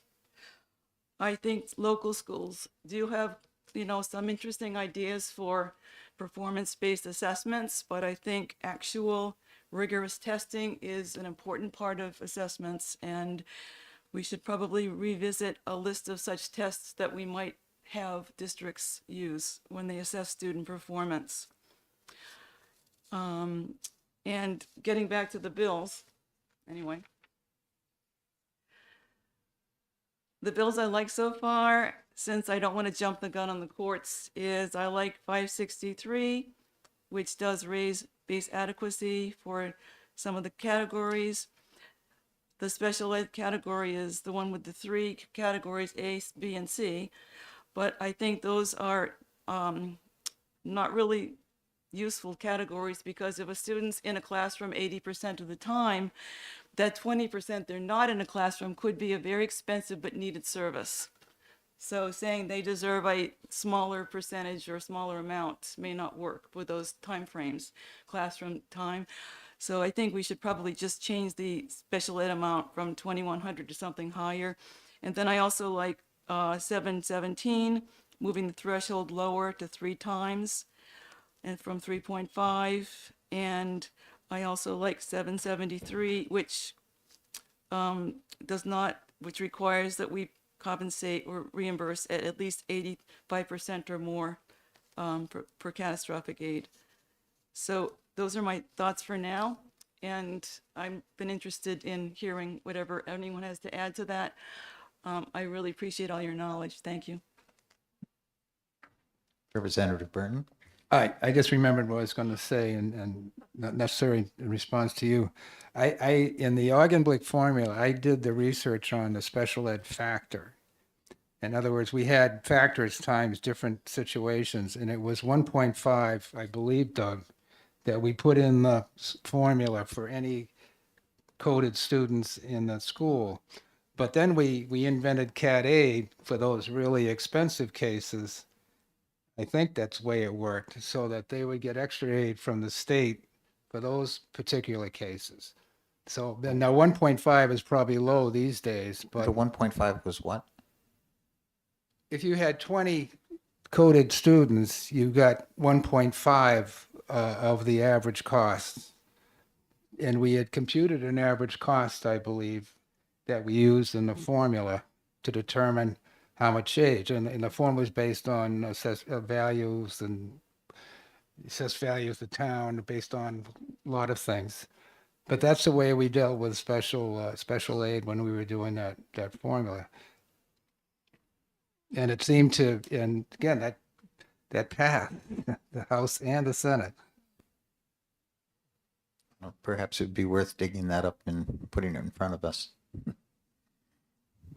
I've suggested it a few times, but they look at me like I'm way too old to be suggesting such You things. would be But catching me sometimes, up on that sometimes history. history is helpful. Sometimes, if it's truthful. Okay. Representative Colcom and then Representative Fellows. Thank you. Yeah, as we sit here and talk about the adequacy aid and what the right number is and calculating it, and we talk about the cost per student, I'm still hung up on the cost per student, and that when you look at what the definition of the adequate education is, when we calculate cost per student on our MS-25s or however it's getting reported to the state, it's not apples for apples. You know, we're including after-school programs, we're including the clubs, we're including the sports programs as part of our cost of education. And I personally don't think that those costs should be calculated into the adequate education number. And those should be the responsibilities of the towns to fund because they've approved those extracurricular items that are outside of the education portion. And yes, it can be argued that there's things to learn from playing sports. No question. But when we look at our adequate education and how the state determines what the average cost per student is, we have a lot of extras in there. And it's not giving us a fair basis to work with. I think I'm a little confused. Are you saying that we have a lot of these other things, however you want to characterize them, in the calculation of what constitutes base adequacy? Or are you saying that that happens to be reported to the state as part of the expenses of the school district? Mark can probably say this better than I can, but I don't believe that it's part of the calculation for the base adequacy, but it is part of the calculation of what the court and others are looking at when they see cost per pupil. So when you see $23,000 and $24,000, that's including after school activities, before school activities. It may even, when I was looking at the MS-25, it may even include adult programs because there's a line for that, but I would love to have Mark correct me if I'm saying this incorrectly. Yeah, with the cost per pupil metric, whenever when it's published and then whenever it's referenced, it's referring to current expenditures. We back out a few things. We back out transportation, as well as some other areas. But yeah, it would include all those additional extracurricular programming. That would be part of the current expenditure. So that those some of the programming you discussed, not adult ed, because that's lower down the financial statements and it's not part of it. Is it? Sorry. It's in the expenditures. It's line 6 under instruction, adult and community programs. What's the function code? Yeah. 1600 to 1899. So Okay, so yeah, then it would be included. So if it's anything in the in the 1600s would be included. So that is in the cost per pupil. So whenever that number is referenced, it's including those expenses that would be considered above and beyond the cost of an adequate education.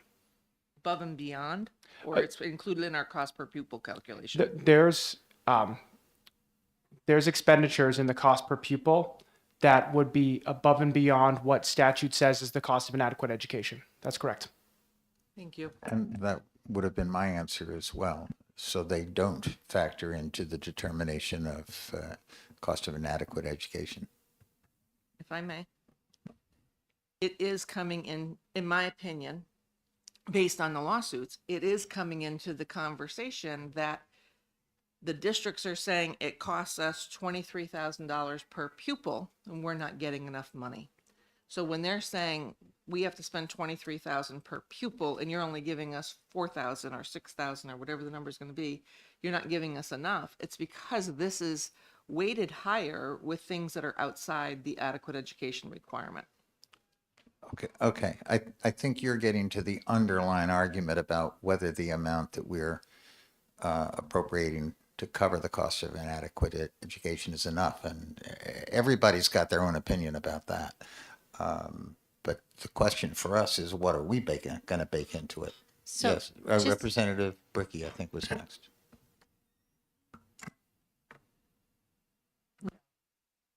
Okay, Representative Fellows. So just for clarification, the cost per pupil is something that the department publishes. It's a report that is published and it has multiple lines on it. And that's based on what was actually spent by the school districts.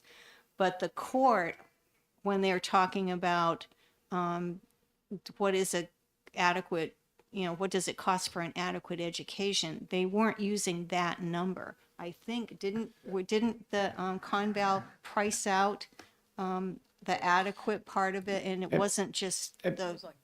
Any methodology that I've seen to determine what is the cost of an adequate education, well, I can't say that actually. The methodology used in the 2008 report that came up with the 3,500 number that was codified in state law, that number was essentially just looked at a teacher, a guidance counselor, a principal, and said, what is the cost of this individual? And then divided it by number of students to get a per pupil amount. So in that methodology, they were targeting very specific things that they felt were inadequate education and tallying up the cost. So that was the methodology used in 2008 that actually was that methodology wasn't codified, but that number 3,500 was codified in state law. And so that methodology didn't look at the whole scope of cost per pupil. But there have been exercises that have been, there's been exercises brought into the court, and cost per pupil is something that's been brought into court for sure as part of the conversation. But the methodologies used to determine numbers have been more narrowly focused on things that are necessary to provide a cost of inadequate education. You'd have to read the Conval decision as far as the methodology they used. Cost per pupil was likely referenced multiple times. So it's part of the conversation, but you'd have to study their methodology and determine your opinion on it, essentially. So before I call on Representative Ames, I would just say that if Representative Ladd were here, he would probably now bring up his chart, which the special subcommittee carefully reviewed a year ago, but I don't think it's been placed in front of this committee yet during this cycle. And I think we have a bunch of members who are not familiar with it, but there is a derived formula that in fact supports the $4,265, which is current adequacy number. So perhaps we'll give him a cue to move in that direction when he returns, and that may be after lunch. Representative Ames. So first, I apologize. I've been out, not here for however long it's been, almost 2 hours. And I've been with Representative Luno at another hearing, and he's still there. So, I've been trying to understand what's going on here. And I'm stepping into the middle of it, but It's been pretty wide ranging, so dig pretty in wherever you wide-ranging. want. Okay. Well, what I wanted to say, just in response to what I've heard, is that that the arguments in court that have grown out of the Conval lawsuit and the Rand lawsuit, both active lawsuits, Conval at the finish line before the Supreme Court in all respects, I believe, and Rand having gone through one component of it, the lawsuit that relates primarily to SWEPT, is back before the trial court justice on this question that you're now discussing, that we're now discussing, which is, well, how much does adequacy cost? How does that relate to what the state is providing? And if it is significantly different, is that a difference that's defensible or not constitutionally? So in those arguments, in Conval, essentially they took the judge, Judge Ruoff was the trial judge, and the presenters were educators and experts, and particularly the superintendent of Conval, presented costs, real live costs that were not including in their presentation, as I recall, the costs that are sort of outside the ambit of the core academic undertaking of the schools. And their undertaking in that trial was, the undertaking of the plaintiffs was to demonstrate and prove that 4,200, whatever it is, something like that, per student as a base cost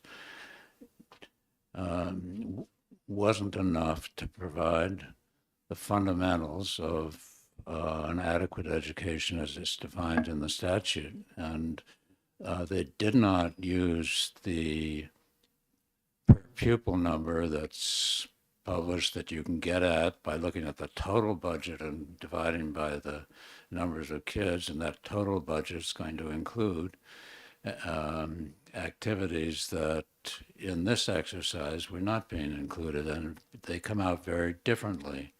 So in the trial before Judge Ruoff, he came out with a conclusion that a little over $7,000 per pupil, as I recall. 73.56, I believe. And 1 cent. And 1 cent was what I don't recall exactly how he described it, but it was a bare minimum and probably not enough, he said. And that probably when all was said and done, the right number, he said, would be just shy of $10,000 per student. Well, that is half or less than the published per pupil numbers that that you can get by just taking the total budget of a school district and dividing by the number of students. So there's a lot that's being left out of this adequacy determination because of a judgment made that at its core, a lot of the costs that are incurred by school districts, although important and perhaps fundamental to the enterprise, are not at that constitutional level. And so that's the general approach that's been taken in the courts, and we'll see where the Supreme Court, how the Supreme Court views all of that, hopefully sooner rather than later. I just want to note that one of the bills that's before us, which I'm involved in, and I don't want to get into it in any detail because Representative Luna really needs to be here for that, is House Bill 772, which is an outgrowth of the work that the School Funding Commission that was established in 2020 did, and it's basically its recommendation boiled down into a bill and into a formula. And in that bill, a different approach was taken so that this, again, I really hesitate to even get into it. It's too complicated. But it looked at the broad array of costs that were being incurred by school districts and the performance of those school districts in terms of student outcomes, and worked through to that, from that to a budgeted number that would be sufficient to provide an adequate education in the judgment of this commission, and then provided for the payment of that cost in a very different way than currently is provided, basically a joint undertaking, municipal and state, that significantly increased state aid, but and reduce the dependence on this localities by looking at the totality rather than just a piece of it. And we need to explore that very carefully, but we've got to do it with the prime sponsor. Good thought. Thank you for the clear explanation. I think that addressed Representative Colcom's questions extremely well. My suggestion, it's now 10 past noon. I think that let's take our lunch break now and resume at 1. And hopefully Representative Luno, Representative Ladd will be back with us at that time. And I think 2 of the bills that we really haven't discussed this morning that are, if they were adopted, transformative, are HB 772, the Foundation Opportunity Budget Program, and HB 675, which radically increases the SWEP tax. So not that we would limit it, but I think that those would be 2 bills we should focus on after lunch with the full crowd. Okay. So we'll recess until 1.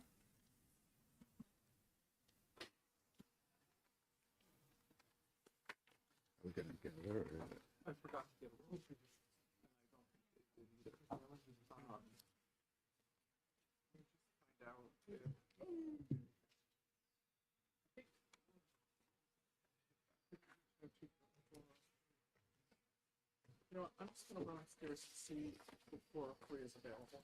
Okay.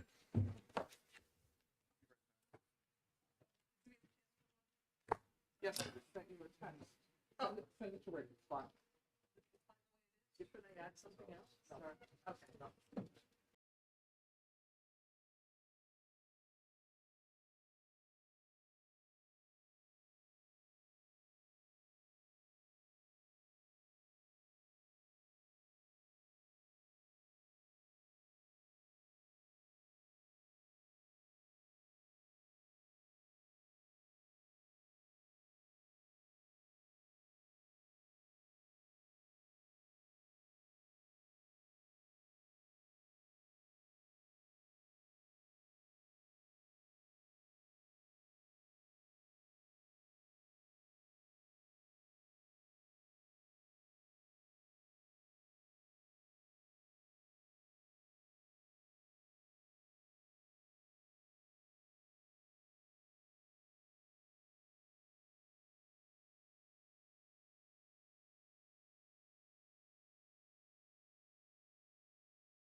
be great.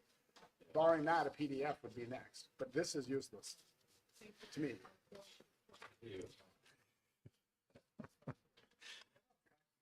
All right.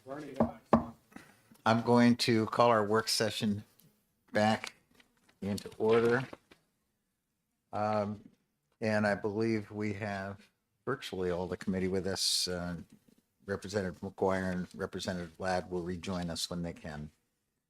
So I would suggest that we pick up a couple of the bills in our roster here that haven't gotten discussion yet. Perhaps start with HB 675, the Sweeney bill, and move on to Representative Luno's HB 772 after that. But not too tightly structured, just a suggestion. So, does anybody want to address this bill?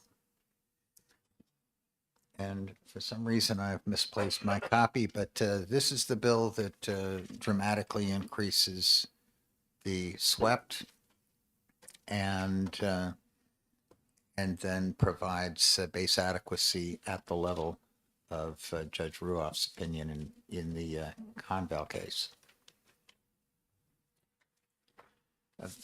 I guess the first observation that I would make is that doing this will dramatically increase the amount of excess swept in those towns that already experience it, and it will also increase by some maybe undeterminable number the total number of towns that are in that position. 675. So it has some clear benefits and some clear liabilities.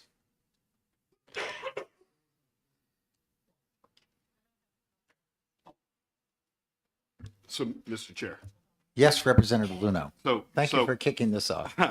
so I think there's three parts to this bill, and I'm not looking at it right now. But one of the parts adjusted the base cost of an adequate education to the courts, the Superior Court's finding. Yep. 735601. Correct. The second thing it does is it addresses the lower court's finding when it comes to excess swept, Yes. and has the excess swept remitted to the state, and it also adjusts the swept warrant to raise be that amount of money. 68% of the additional cost that was calculated in the first in the change in adequacy. And if I'm not mistaken, that's 773 million? Correct. Correct.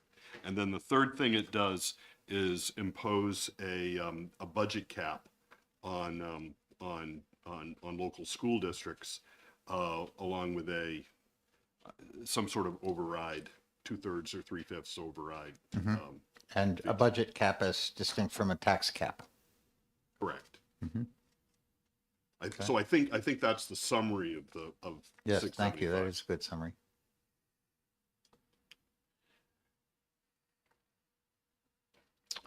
Yes, Representative Damon. Excuse me, thank you. So following up on your initial remarks that it would increase the number of districts with excess swept, do we have any more specifics on that? Mark, do we have any Good more afternoon, statistics? Mark. So I believe that the current law situation is 43 communities and $28.6 million. And Yes, I think it's 28 million, but 43 communities. 28.6.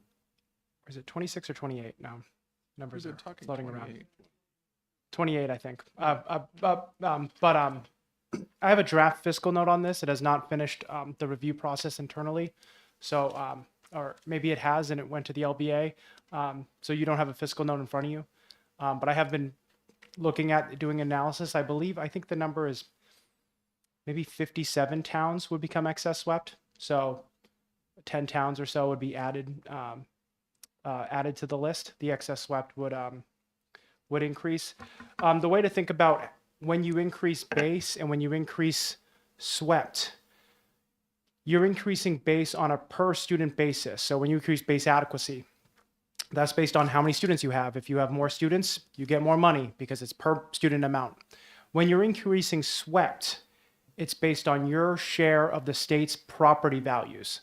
So when you have $1 go up in swept, $1 go up in $1 go up in base, $1 go up in swept, it's pretty much neutral, cancels each other out. But there is, when you actually run a spreadsheet for this bill, it's not going to be perfectly that your base is going to go up in the same proportion that your swept goes up. It's going to be there's going to be a lot of matching. But it's an important thing to think about with this formula is you're increasing base, which is based on the number of students you have. Then you're increasing swept, which is based on your share of the state's property wealth, essentially. So just something to think about. But the fiscal note has a cost to, let me see if I can find it.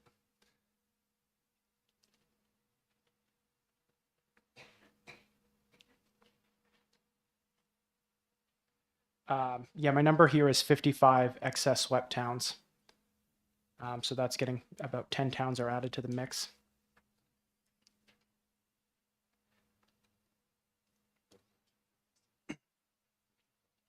$43 to $55, I believe. Yep.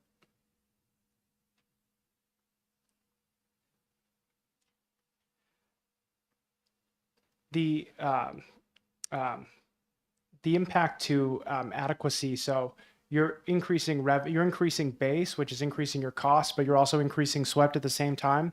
So you're increasing revenue at the same time you're increasing costs. So it's not the end adequacy formula is going to say $1.5 billion, but a lot of that is going to net out against swept.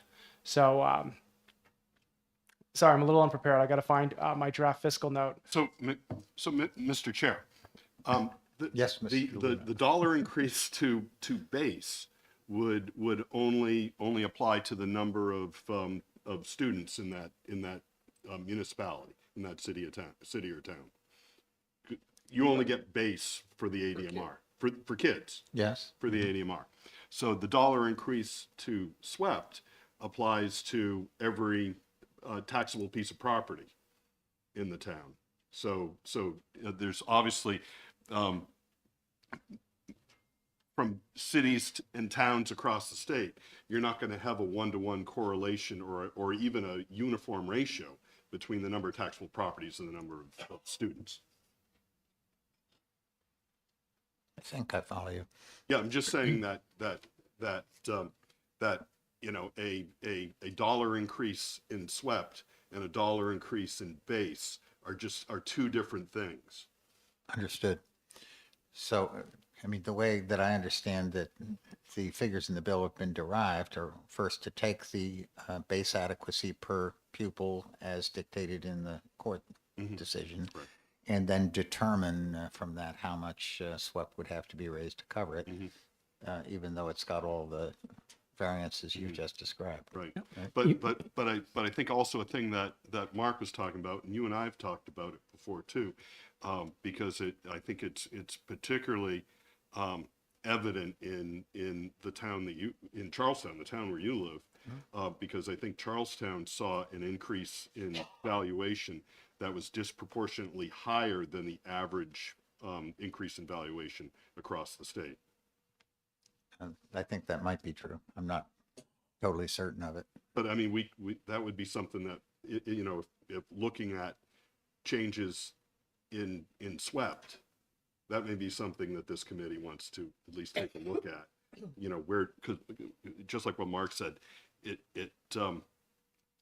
your proportion of swept has to do with the proportion of your property valuation compared to all property in New Hampshire.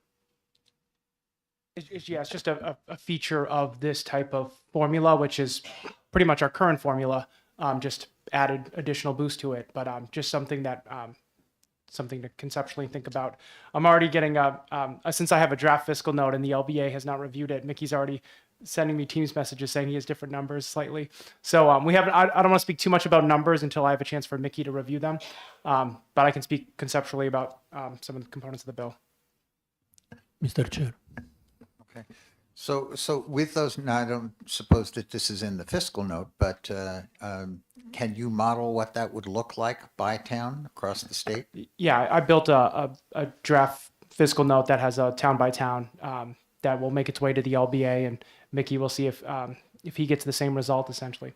We're looking at a couple of weeks Or days. Yeah, I don't know. I could probably try to prioritize it. Okay. Yes, Representative Pavucci Miller.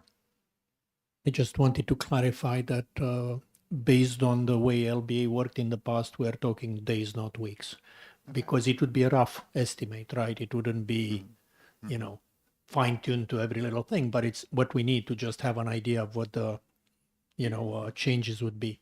And if I may really quickly, I just wanted to say that I share the concerns expressed by, multiple people testifying, including my colleague from Hopkinton, that because we are not really matching the expenditures where the funds go to where the revenues are generated, this seems like it will increase certain types of inequality in the state. And I think we want to look at equity. We want to obviously make sure that districts who need more help get more help, but to give them more help by leaning even harder on other communities tends to have certain negative implications in the state as a whole that we just got to be careful about. I'm not saying I have a solution right now, Right. but I think those are very legitimate concerns we should keep in mind.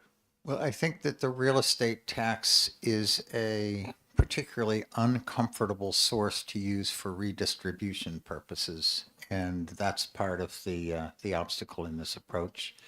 I think that the fact that people could easily criticize this approach as just simply a recharacterization of a certain portion of the property tax from the local ed column to the state column, a distinction without a difference.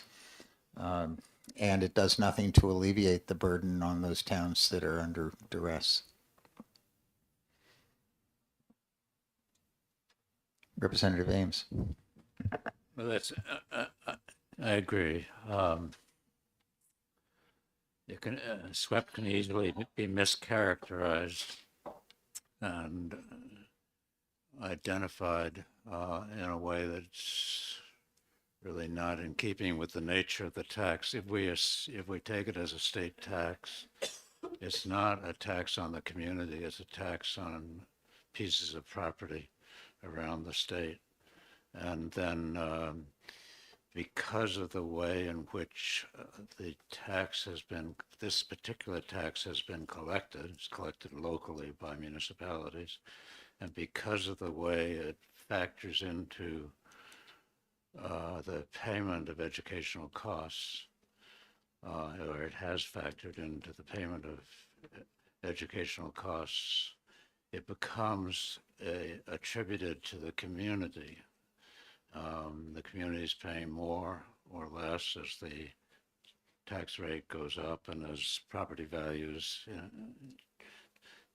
sway from one component to another that affects the market value of property in the town. And then the sort of possession impulse that gets into this, and the towns that have a property value that's going up and already is up, whatever, and produce much more at a particular equalized rate than other towns, understandably say, well, it's our money, don't take it away. And when it's taken away, it produces lawsuits, which has happened. And the town that's having its wealth taken by other parts of the state have been characterized historically as donor towns because it's their money that's going, but it's not really. It's the individual taxpayers that are paying this. So it's really a state tax. So I suspect, as you stated the other day, that the Supreme Court will see it that way and will say that it's not in keeping with a state tax to take the money that's collected in Rye that exceeds the adequate education amount that's attributed to Rye. It's not appropriate to leave that money in Rye for the benefit of other things or to pay for other costs, educational costs as it happens in this case. And I suspect the Supreme Court will come out that way, but we don't know. You know, you said as much, we don't know. I've given up on predicting the Supreme Courts are going to come out with how they're going to judge these things. But it's a confusing tax because of all this. But it's in a way it's a tax. It's a tax on wealth. That's what it is, and it distributes across the state according to where the wealth is. I think extremely valuable insights. The more that we try to categorize things, the more that we, have to characterize them in different subsets. But at the end of the day, conceptually, all of the individual parcels of property are part of one pool, and that's the state of New Hampshire. And conversely, all of the counties and all of the municipalities are constructs of the state of New Hampshire. So it works both ways. And that's one of the things that I've found so troubling about the distinction between a local ed tax and a state tax when it comes to property. I think the real underlying issue is that if you tax one source too greatly, and if you tax it in ways that hit different, parts of the population and communities differently, you create pain that can't be rationalized evenly across the state. Representative Fluneau. Thank you, Mr. Chair. So Representative Ames brought up, some terms that I think probably, took hold of more than 20 years ago, the donor receiver towns. And we've certainly, over my time here, I've spent a lot of time talking with members of the coalition communities and I don't necessarily agree with all of their positions, because I agree with what you just said very succinctly, that the property base is statewide and it's serving a statewide obligation in its use as a statewide education property tax. But would people see things, would it be looked at differently if rather than being used for education, it was being used for roads and bridges? I think that's a very good rhetorical question. I think most people would agree, to go back to the property tax, that property tax is a reasonable source to provide for education. It's interesting. My town, Charlestown, was founded on the Connecticut River in 1730s and 40s, and the very first tax was authorized at town meeting in 1758 to pay for hiring a minister for the congregational church that they were going to create. So, what we tax for comes in and out of fashion over time. But real estate is a reasonable source for supporting education. It's just not reasonable when it's supporting municipal government, county government, and education, and all of it. Right. So it's not that it's conceptually the wrong place to look. It's that it's too much. It's out of proportion.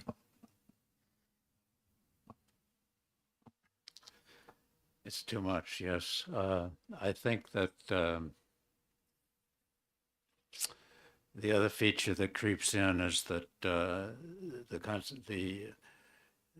value of property is not evenly spread through the state, so that um, if you're talking about a statewide, a program that's important, that and make it dependent on the local wealth for its funding, the outcome is going to be uneven, almost inevitably. And we've got huge differences in wealth between towns. You'll find, we'll talk about 772, the Foundation Opportunity Budget Bill, maybe this afternoon. But one aspect of that bill is that Let's bring that bill in now. we could, yeah, okay, Yes. yeah. Yep. There's no reason to hold off on it. Let's integrate this. So one aspect of 772, I'm going to turn it over to Dave in a moment. Dave Luno, Representative Luno, because we're in a formal setting. One aspect of HB 772 is that it recognizes that this educational undertaking that we have and an obligation that we have in New Hampshire to provide for an adequate education is an obligation that is placed on the state, but which historically has been fulfilled mostly significantly through each local school district at a local level. And that in thinking about paying for that obligation, which the state holds, it's the state's obligation to guarantee the funding of an adequate education. To pay for that, in 772, you'll see that we're looking both to the state-sourced funds and to the locality, so local sourced funds, with the local sourced funds being held to what you might think of as a modest level, a low level that's equalized, and that then becomes part of the pot that's paying for an adequate education, and the state pays for the rest. So in a town that's got significant property per whatever factor it is per pupil, the obligation may be completely fulfilled by local funding. In a mid-level town, it will be partially fulfilled. Let's say 50%, 60% or so will come from the locality, but then the state pours in the rest, the 40% or whatever. And then in a town that has little value, significantly less value per pupil, the state comes in with a larger sum. And you can measure those sums on a per pupil basis, so you get some understanding of what's larger and what's not. So that feature is in our bill, which I say our bill, Luno and myself and Representative Dano,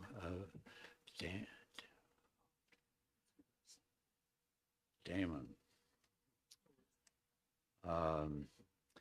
You see in that bill that this is what we're trying to do to ensure that we're able to fund at a meaningful level, and to do so in an affordable way that recognizes the different capacities in different municipalities to pay for it.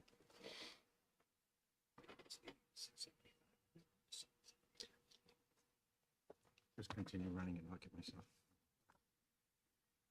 So, Representative Ames, the $5.38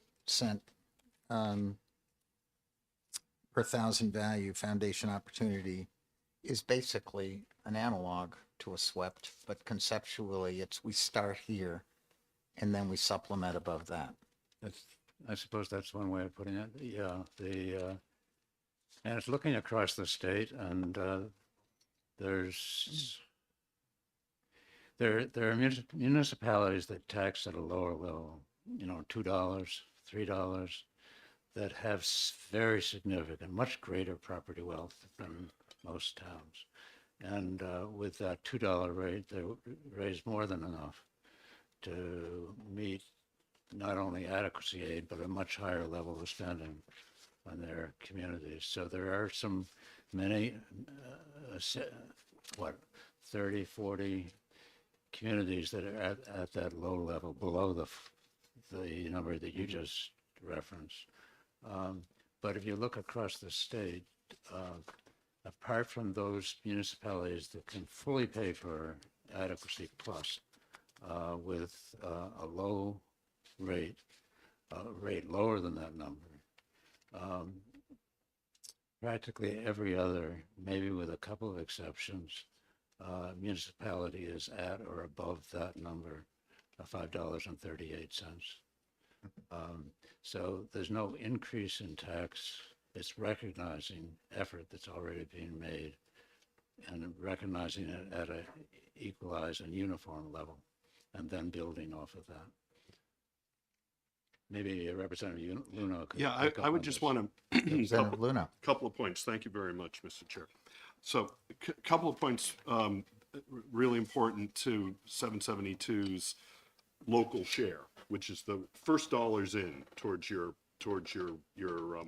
foundation opportunity budget. First dollars are local dollars, and up to $5.38 per thousand, and that was based on a calculation that if every city and town worked towards that $5.38 and did not go beyond that. So just like Representative Ames said, some towns are going to stop at $1.50. Some towns are going to stop at $2.25, $3, $4, $5.38. You hit the brakes. And what that would leave as still yet to be funded foundation opportunity budget, it would leave approximately 48%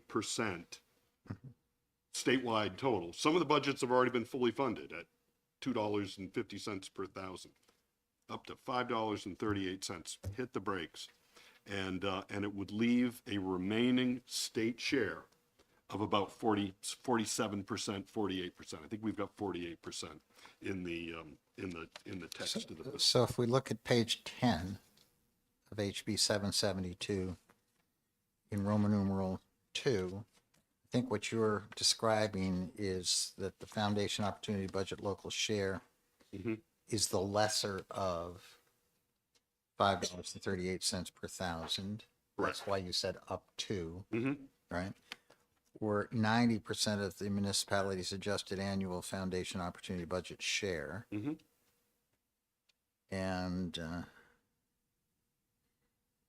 then it goes to calculate how the $5.38 is arrived at, and it would be recalculated every 2 years, every budget cycle, so that the total of all local shares is 52% of the total statewide total of foundation opportunity. so it's calculated, it's designed to raise 52% of the total required.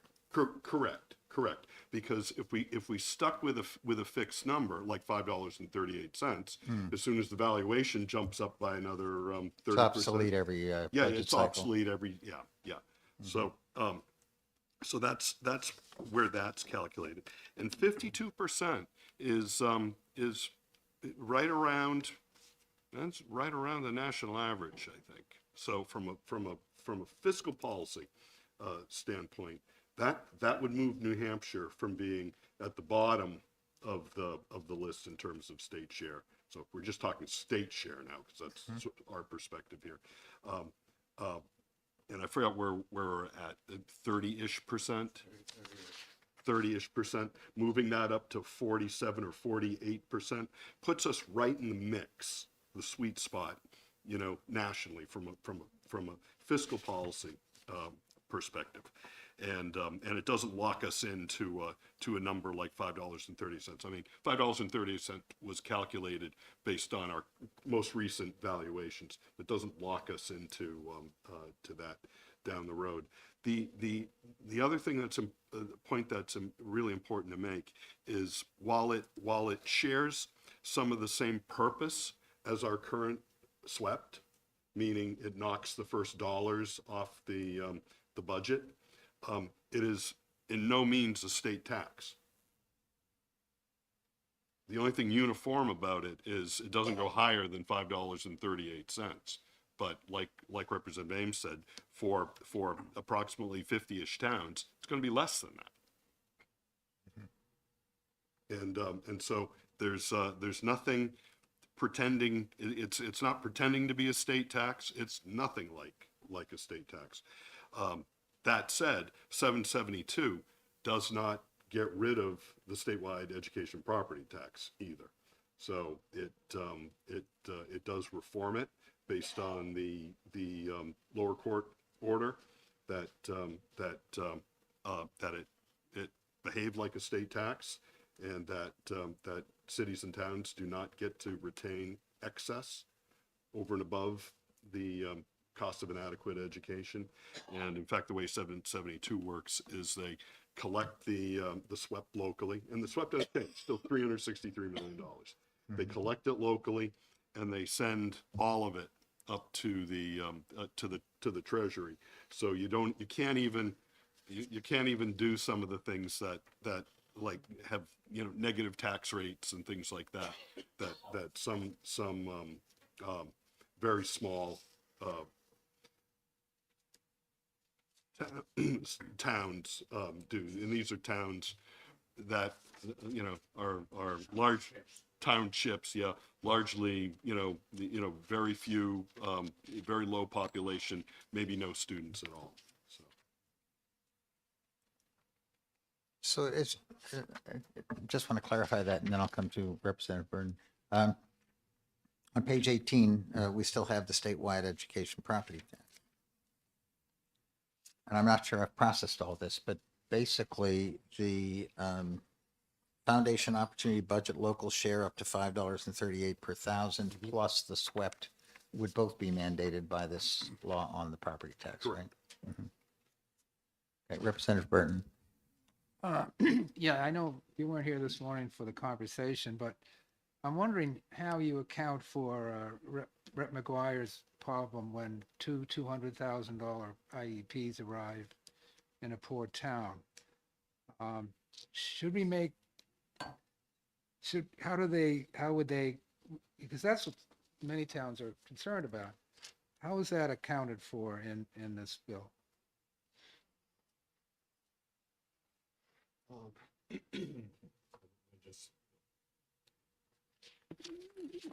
What I'm getting at, if it helps, Rep. Uno, that when we did the Augenblick formula, which was discussed this morning because we had the author of it here, that's when we came up with Cat A.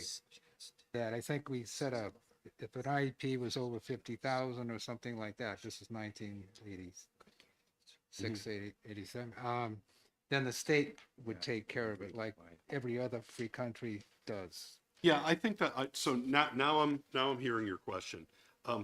So House Bill 772 isn't a circuit breaker bill.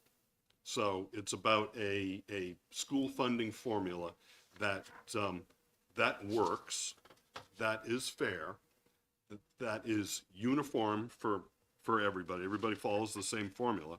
And most importantly, and this is what we talked about during the introduction, there are things that it doesn't have that our current formula does. It doesn't have any props to make it work. It works by itself.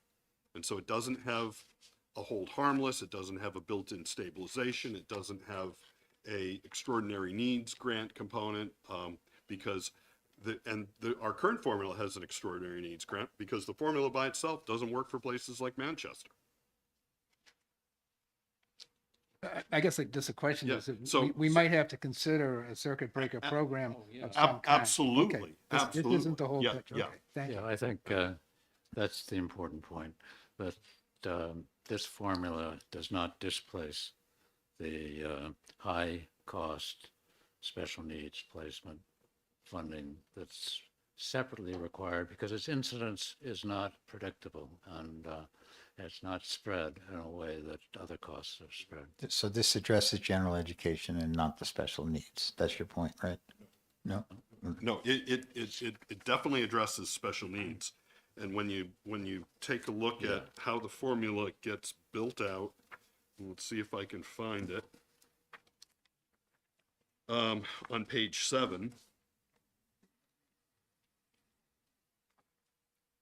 Yeah. And it does this, in fact, it's page 7, starting in line 23, so Roman 3, talks about a weighted ADMR, which is a way of saying that that different differentiated aid factors have different weights to them. And that's consistent with what we do right now. So we have a base of where are we at? 4,200 base. I'm just going to round up. 4265. 4265 base. Yeah. We have a $2,300 differentiated aid component for special education. Is it 23? 23 for FNR, 21. 21 for special education, 23 for free and reduced price lunch students, 750. Yeah, well, it's 832. 832 for ELL, English yeah. language learners. So those different dollar numbers are like different weights. So I'm seeing in lines 27 through 32 that this addresses the free and reduced concept. Correct. It addresses English language learners and it addresses special ed. Correct. But it does it through these weights. Correct. And then And there's the reason for using weights so that they're automatically adjusting. Yep, and all the weights tie back to a single value, which is the base. Got it. Like And multipliers. I'd like to ask a question on that because we're coming What's that? down- Representative I'd like to Ladd. ask a question Yeah, yeah. regarding that. So now, for example, with the special education weight of 4.29, what is the base dollar amount? So the base that I think we've got in, It's at page 8, line 13. Okay, your universal cost then is $7,000. 7,031.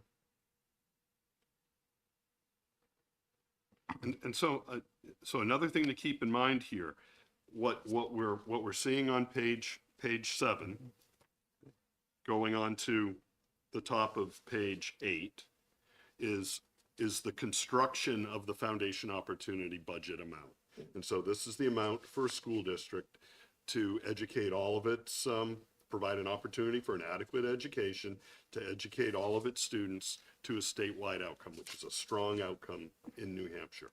And and so while the number that it calculates for Hopkinton, I'll just pick where I live, might end up being a little bit less than Hopkinton's school budget. For school districts that have struggled to put together school budgets, it might be greater than their school budget. For instance, Newport. Newport has a lot of students who have IEPs, and so building a budget using this formula, it's actually going to look like a lot like a school budget, but so it treats costs separately from funding. So we cost out something that really looks like what schools are doing right now, and then it funds it.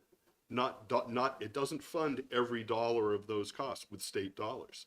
It starts with the local share and then comes in with the state share if your local share doesn't get you there. Separating out costing from funding is I think sort of central to the different approach that we're proposing in 772, different than every other bill that we've looked at, that basically, costs out inadequate education and funds every dollar of that through state taxes.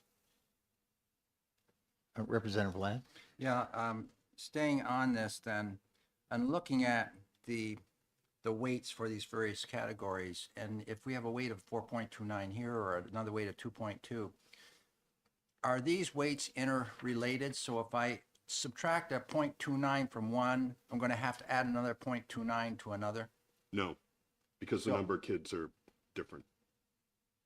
Okay. So what brought about, for example, in special education, where you're going to multiply 4 times the $7,000, that's, 28. How did you determine that a 4.29 was necessary versus a 3.5?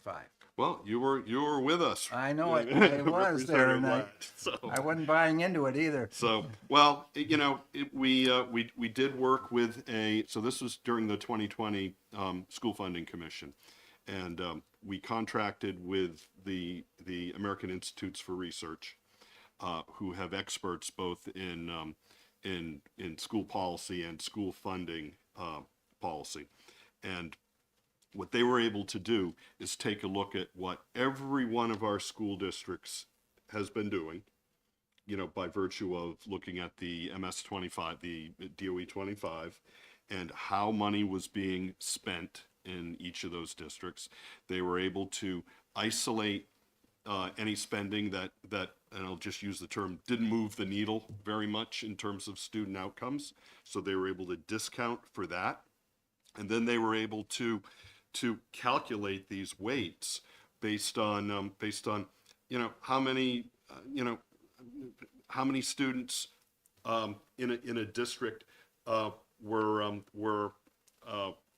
IEPs. Let's just talk about the special education part, and how they would look at how that district spent money for those IEPs, and what the student outcomes were for the average student outcome in that district. And they were able to compare that to every district in the state. And by looking at all the student outcomes, looking at all the student spending, they were able to put together a weight for each one of these differentiated aid factors. The free and reduced price lunch, which is a proxy for low income backgrounds, English language learners, special education. We have size of the school district was actually a weight that we used, and each one of them had different factors to it. And then through a regression analysis, they looked at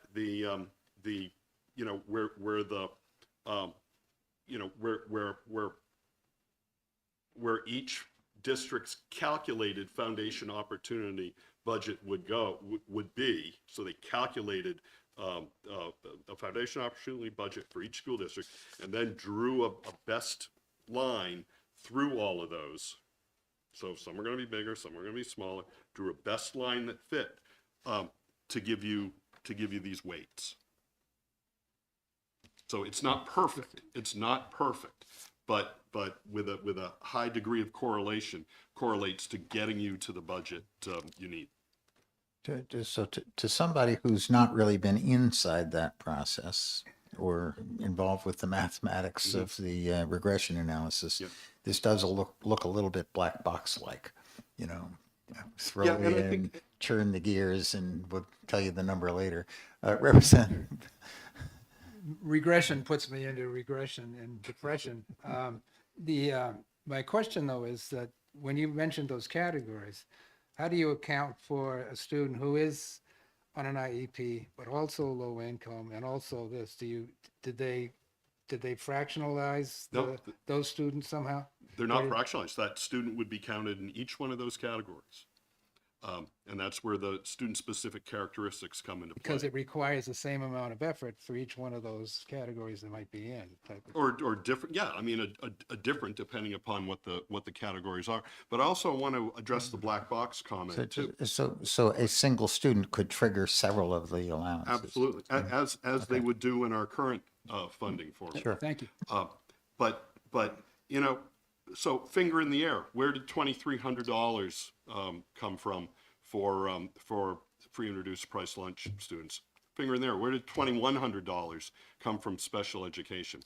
I would offer that based on what I'm hearing at school district deliberative sessions, what I've heard so far this year during our committee work on real costs for special education, that the $28,000 increment here, the weighted increment we're here for a special education student, is a lot closer to what schools are what the true cost is to schools right now than $2,100. So I'd say that $2,100 is sort of in the black box. I don't think empirically you can calculate that, but these numbers are actually being calculated. I think for all of us, and some of us are newer to this, the mechanics of this bill are demanding, right, to understand.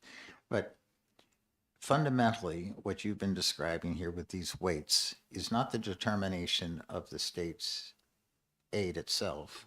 It's the determination of the budget, right, the foundation opportunity budget for a particular district.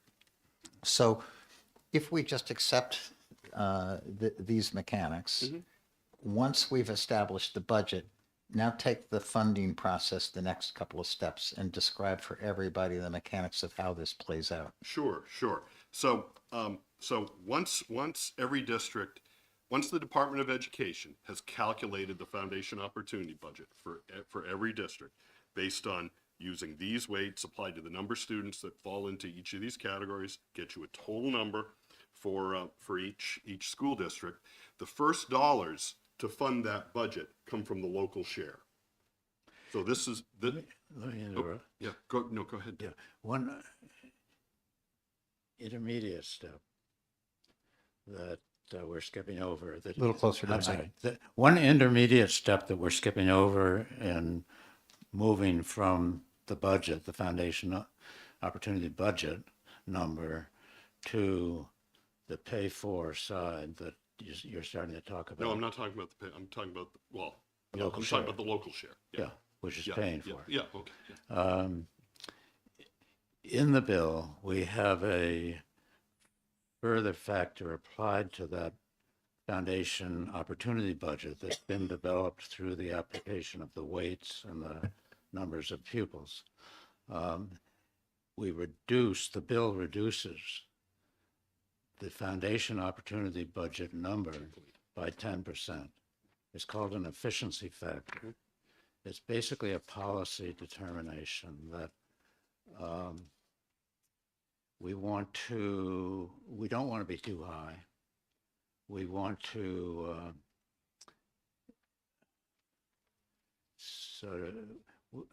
So it's How would derated. you It's put it? I'd say it's derated by an efficiency factor. yeah. So and then it is further, and I'm glad you pointed this out, Representative Ames. And then it's further derated by a transition, a phase-in That's right. period. So in its first year, And I'm seeing the phase-in on page 9. correct, right in the middle of page 9. And where's the efficiency factor? We'll have to look for it.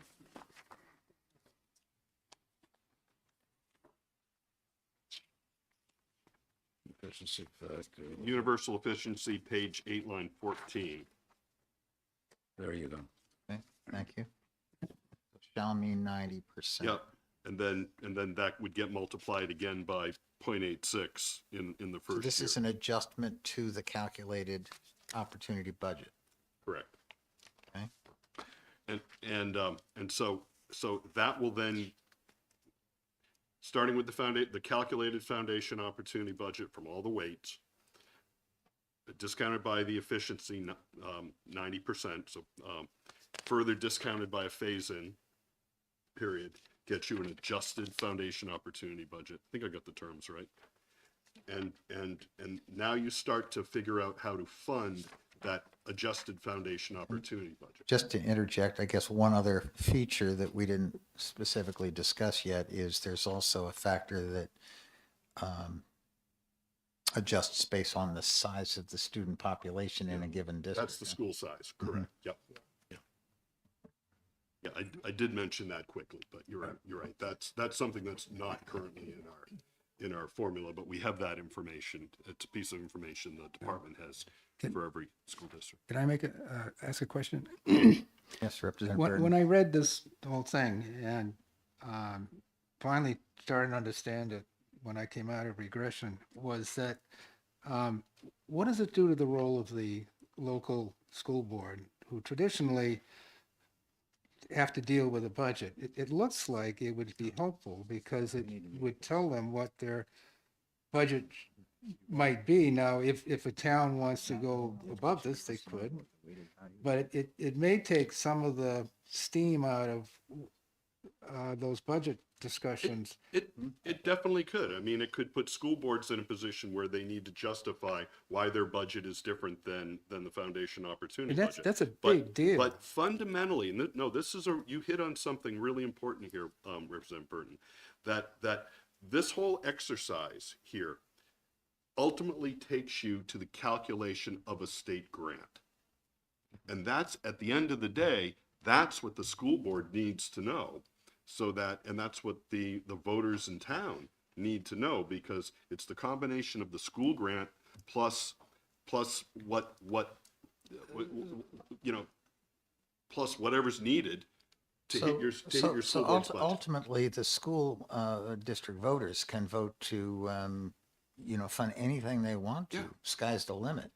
Or- But this determination of the grant goes through the vehicle of a commonly understood budget Right. formula. So even the $5.38 that we're talking about, that's just in here to calculate what the remainder would be so that a state grant could be calculated. It's not that schools have to raise $5.38. It doesn't set a Right. limit or restrain the Right. schools.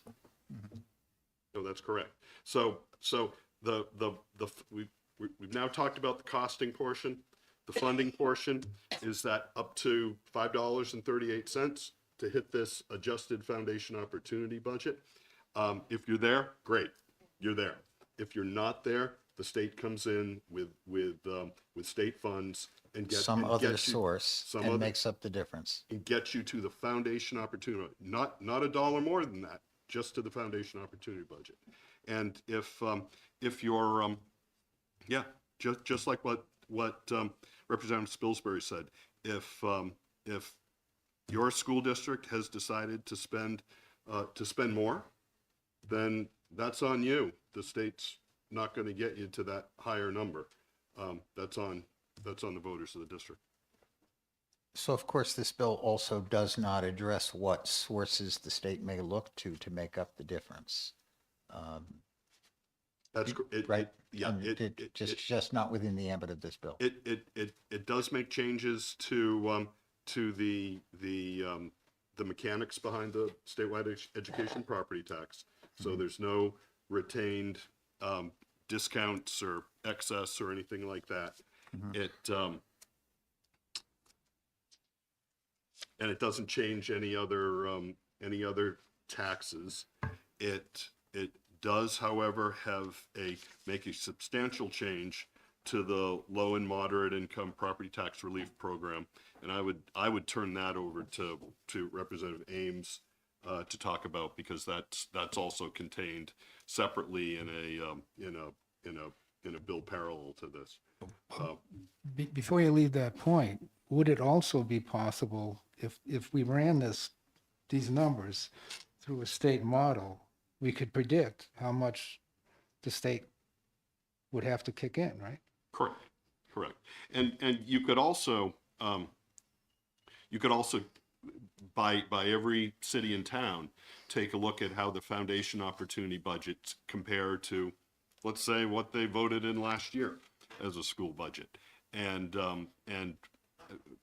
you know, you could even model how much additional, you know, money that that voters in the town might want to, you know, put in if they wanted to have something higher than the foundation opportunity budget. But it's not required, and it doesn't change the grant from the state. And you can and I don't think the LBA typically get into tax rate impact. No, they do not. Right. So there is actually, I've showed this to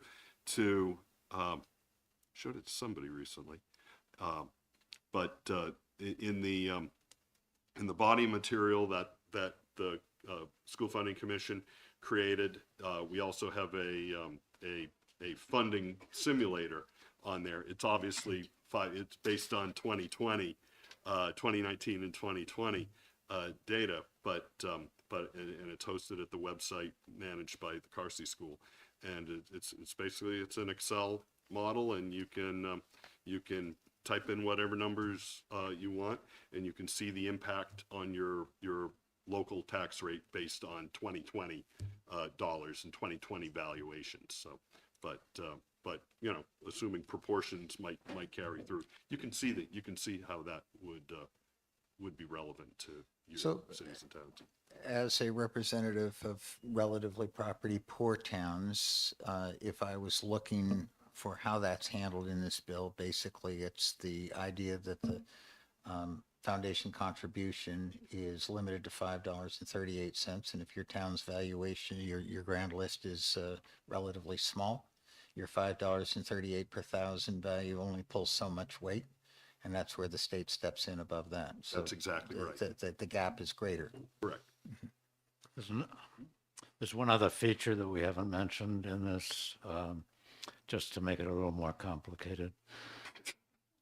Sure, why not? Why not? 14%. The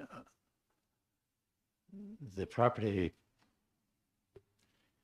the high property level towns that are able to meet the foundation budget cost, the cost of the foundation budget for their town with a rate lower than $5.38, don't have to go to $5.38. They stop not at 100% of the foundation opportunity budget, but at 90% of it. The state kicks in the last 10%.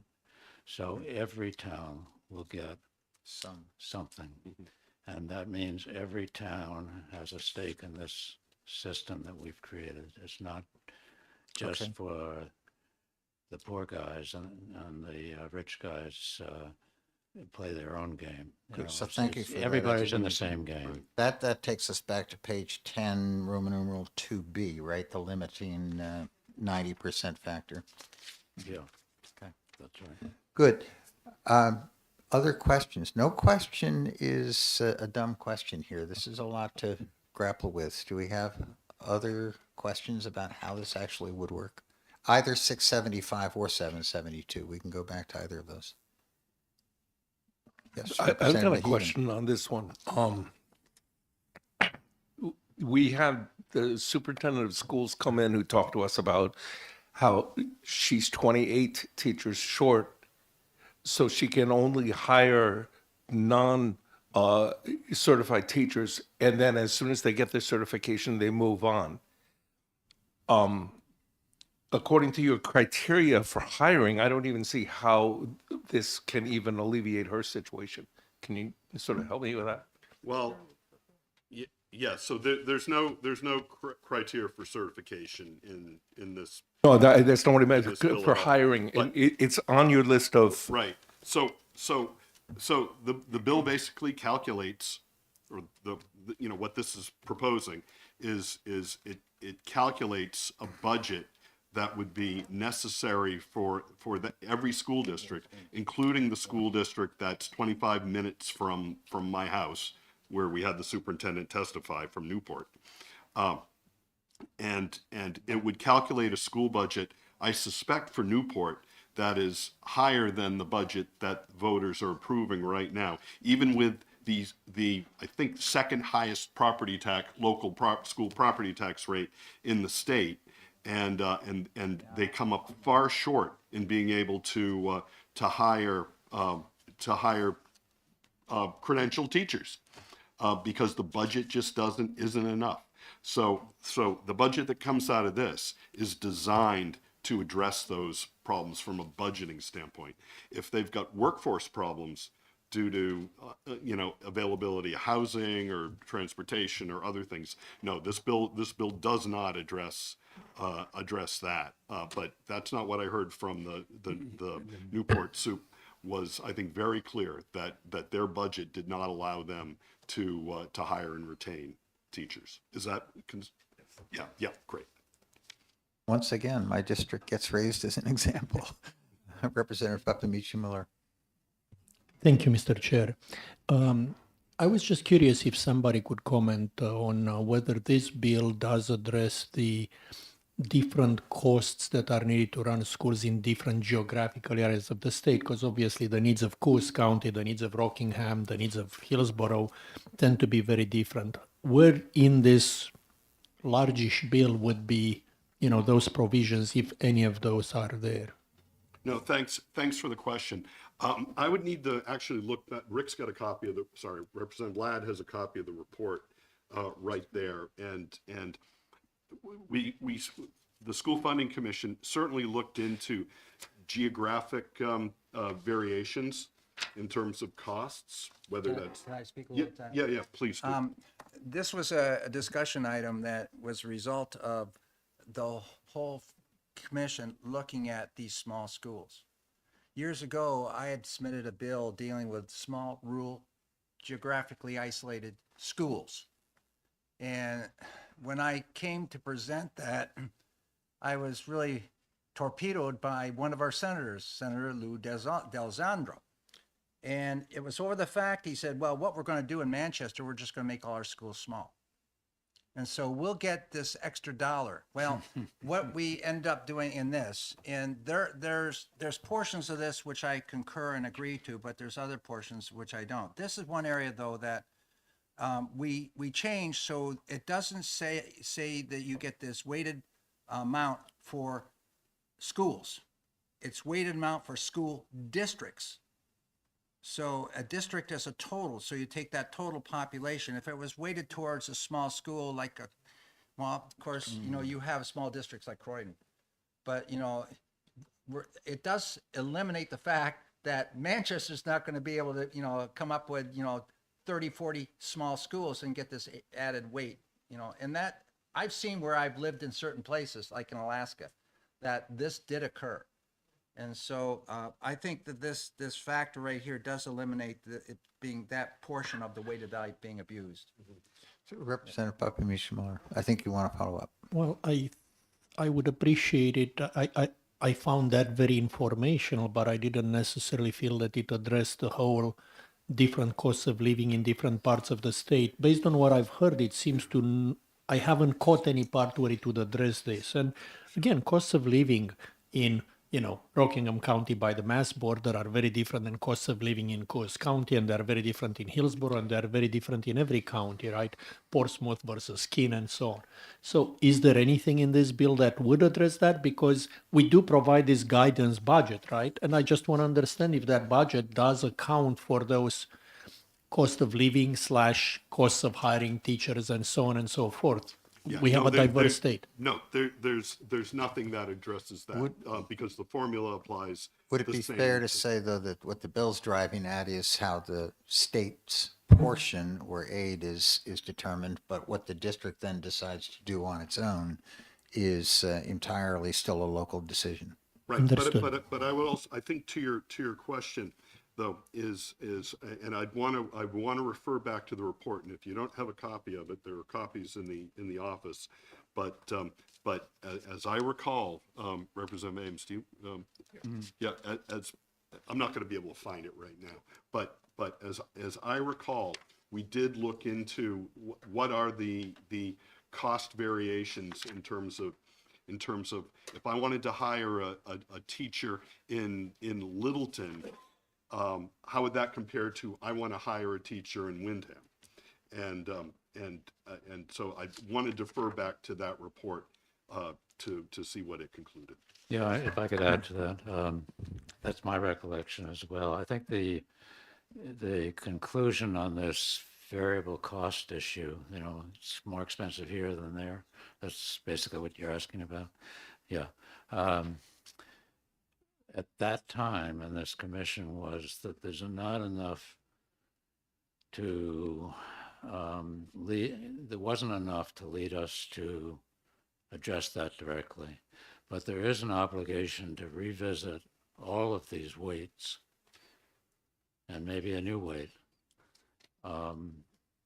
periodically. I can't remember the Right. Every 10 years. every 10 years. And that would be fair game. And, New Hampshire's a funny state. It's got But that would also be something that we want to regions. have data collection from the department on that, so that weights could be calculated in and there's a whole section. I'd like to there. follow up on where they are first before you jump. Is that on the same topic? Okay. Okay, Representative Burton has been patient. I'm never patient, but that's okay. Thank you. I just want to add, the judge in the Conval case struggled with this issue.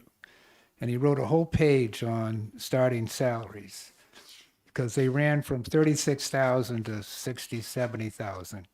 So he finally determined that the correct number was $52,000. And with $52,000 average salary in a school district, he figured that would include some beginning faculty and some experienced faculty. So when he did this formulation, that was the number he used.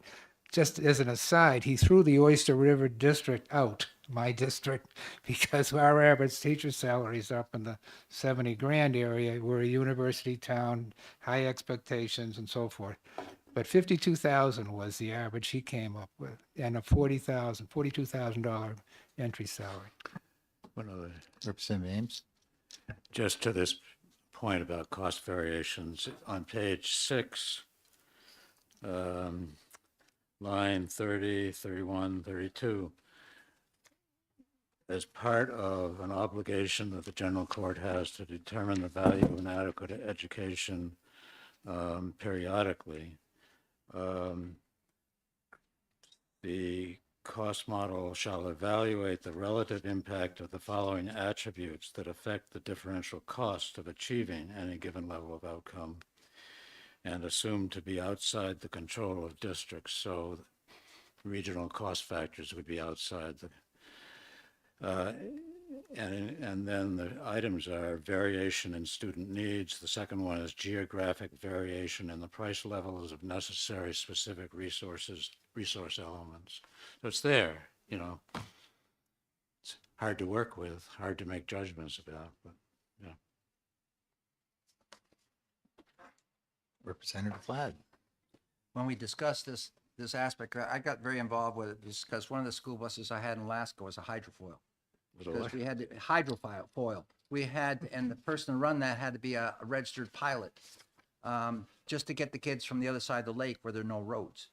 And so here in this state, we have some districts which are small and isolated, and their transportation costs for high school where they don't have that available in that small district are extremely high, just like it is in Maine, where you have Matinicus and Monhegan Island, where they have to send their kids off the island for that education. The kids' expenses just roar.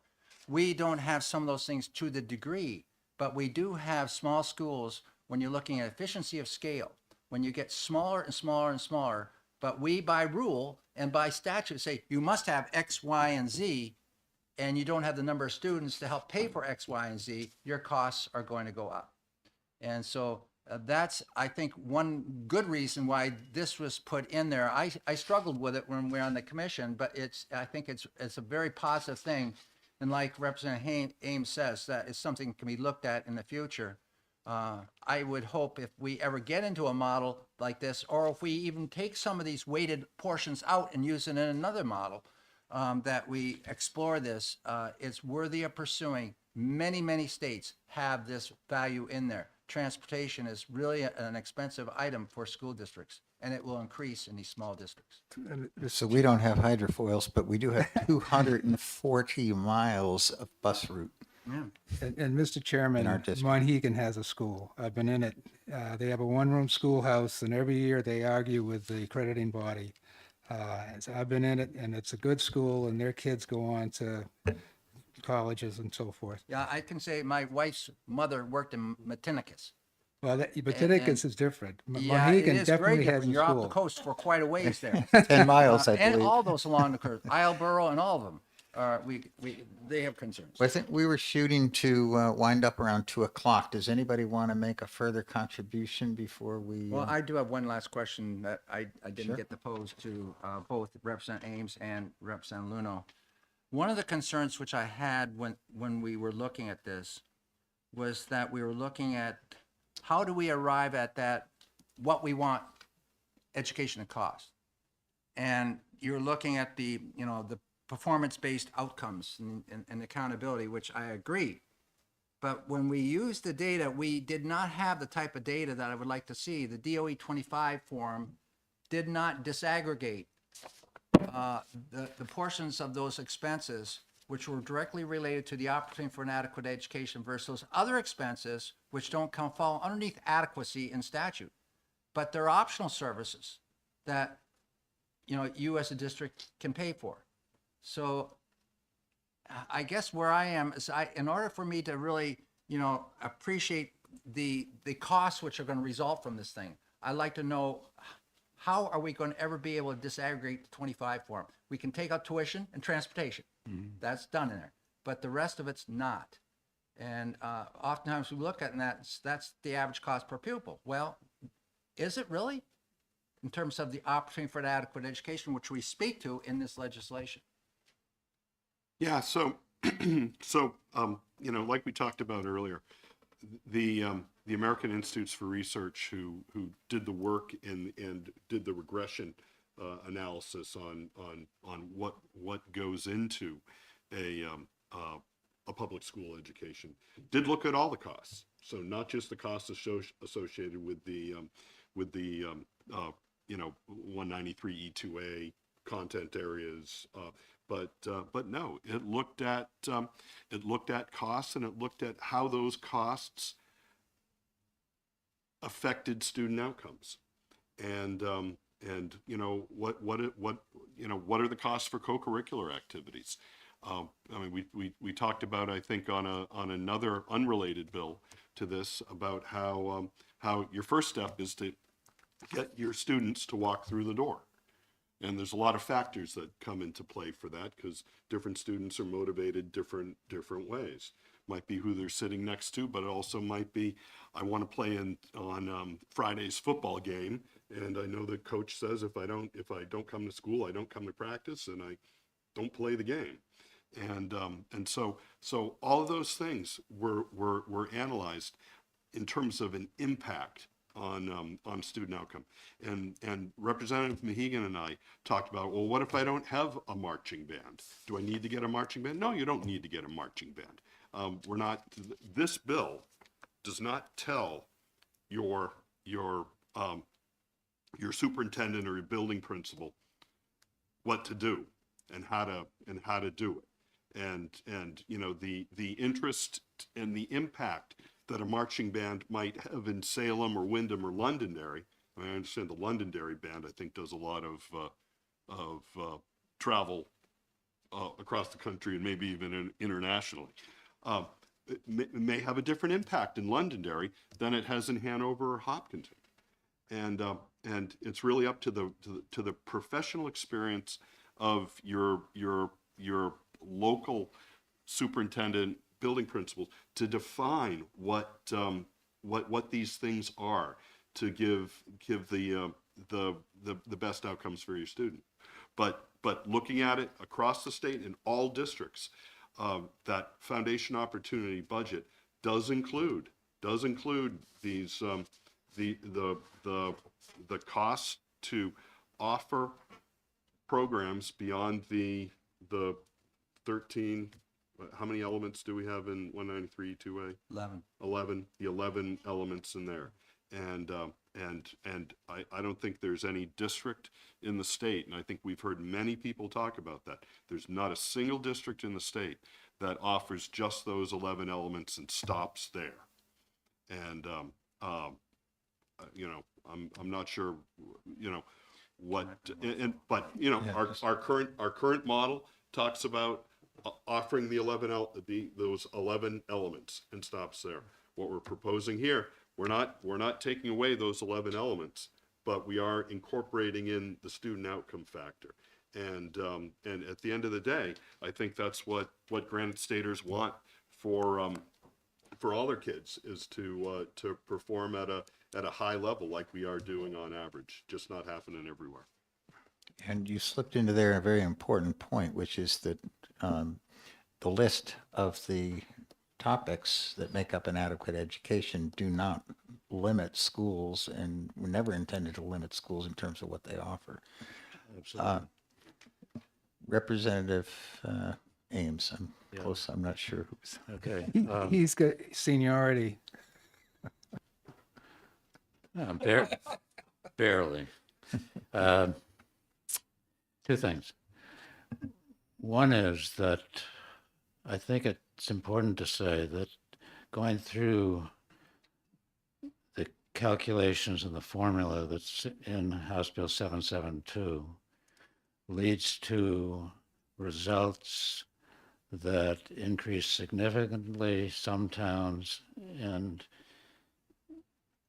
not so for other towns, and it tends to scale according to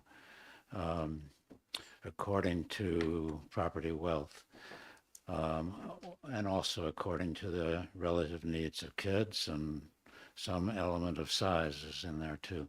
But there are differentials, and that means that compared to the other formulas that we're looking at, the base increase formula, the base plus differential aid formula, the cost of this program, bottom line, comes out at less than, significantly less than, the costs of those other programs.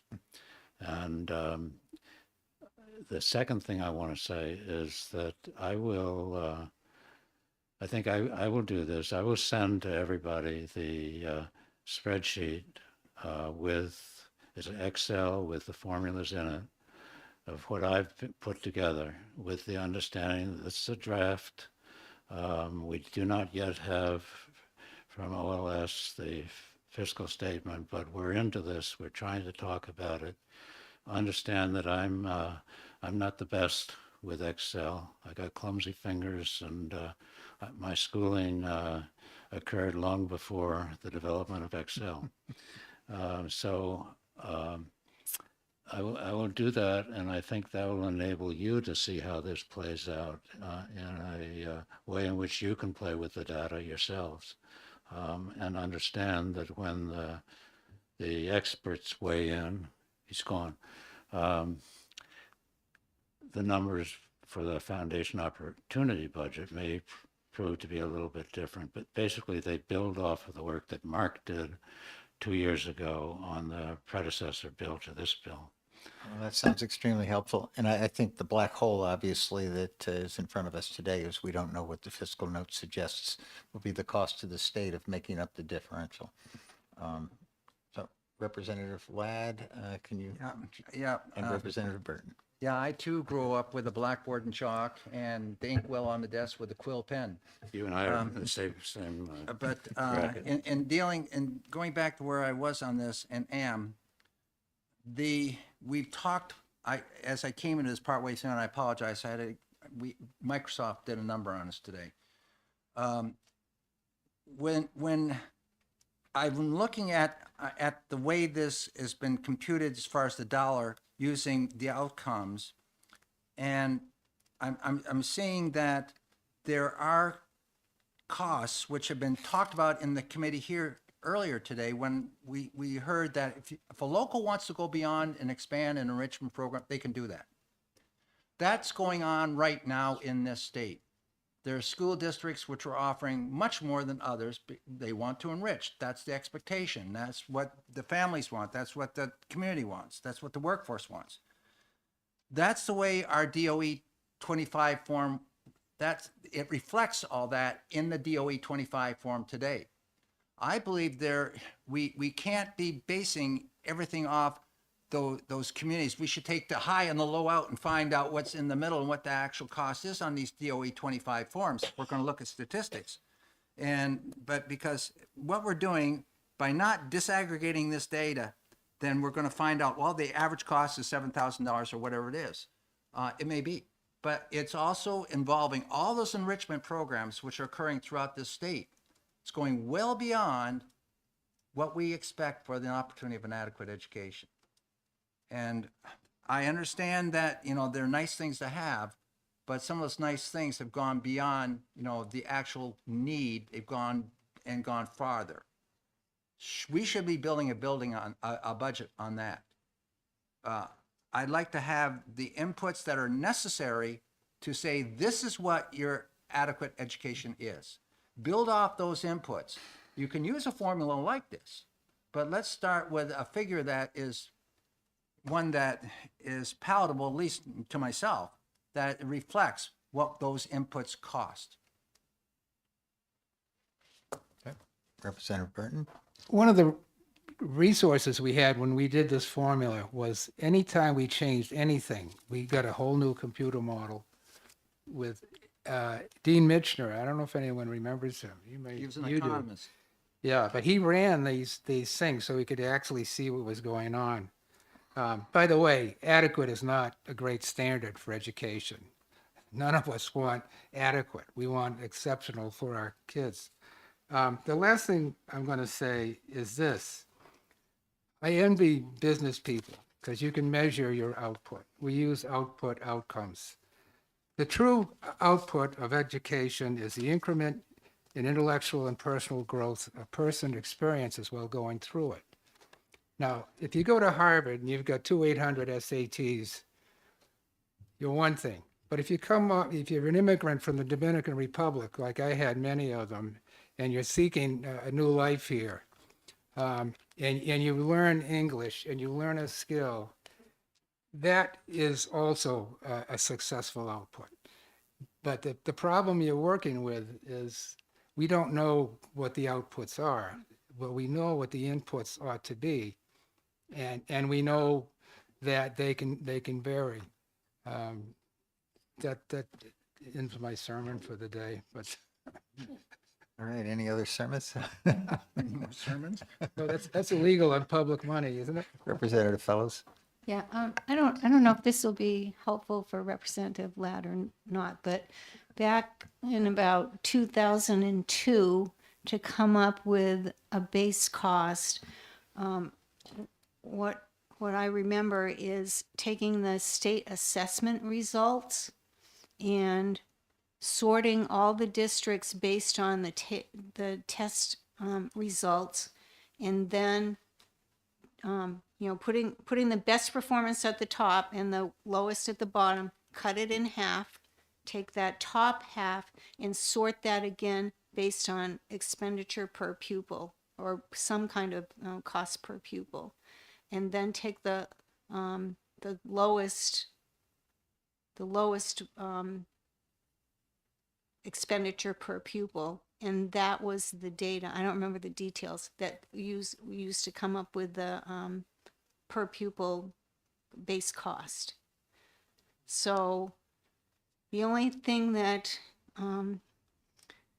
is you have to make some which they didn't do, but I think now we know better to make some kind of accommodations for the fact that the biggest communities would come out came out in that because of economy of scale.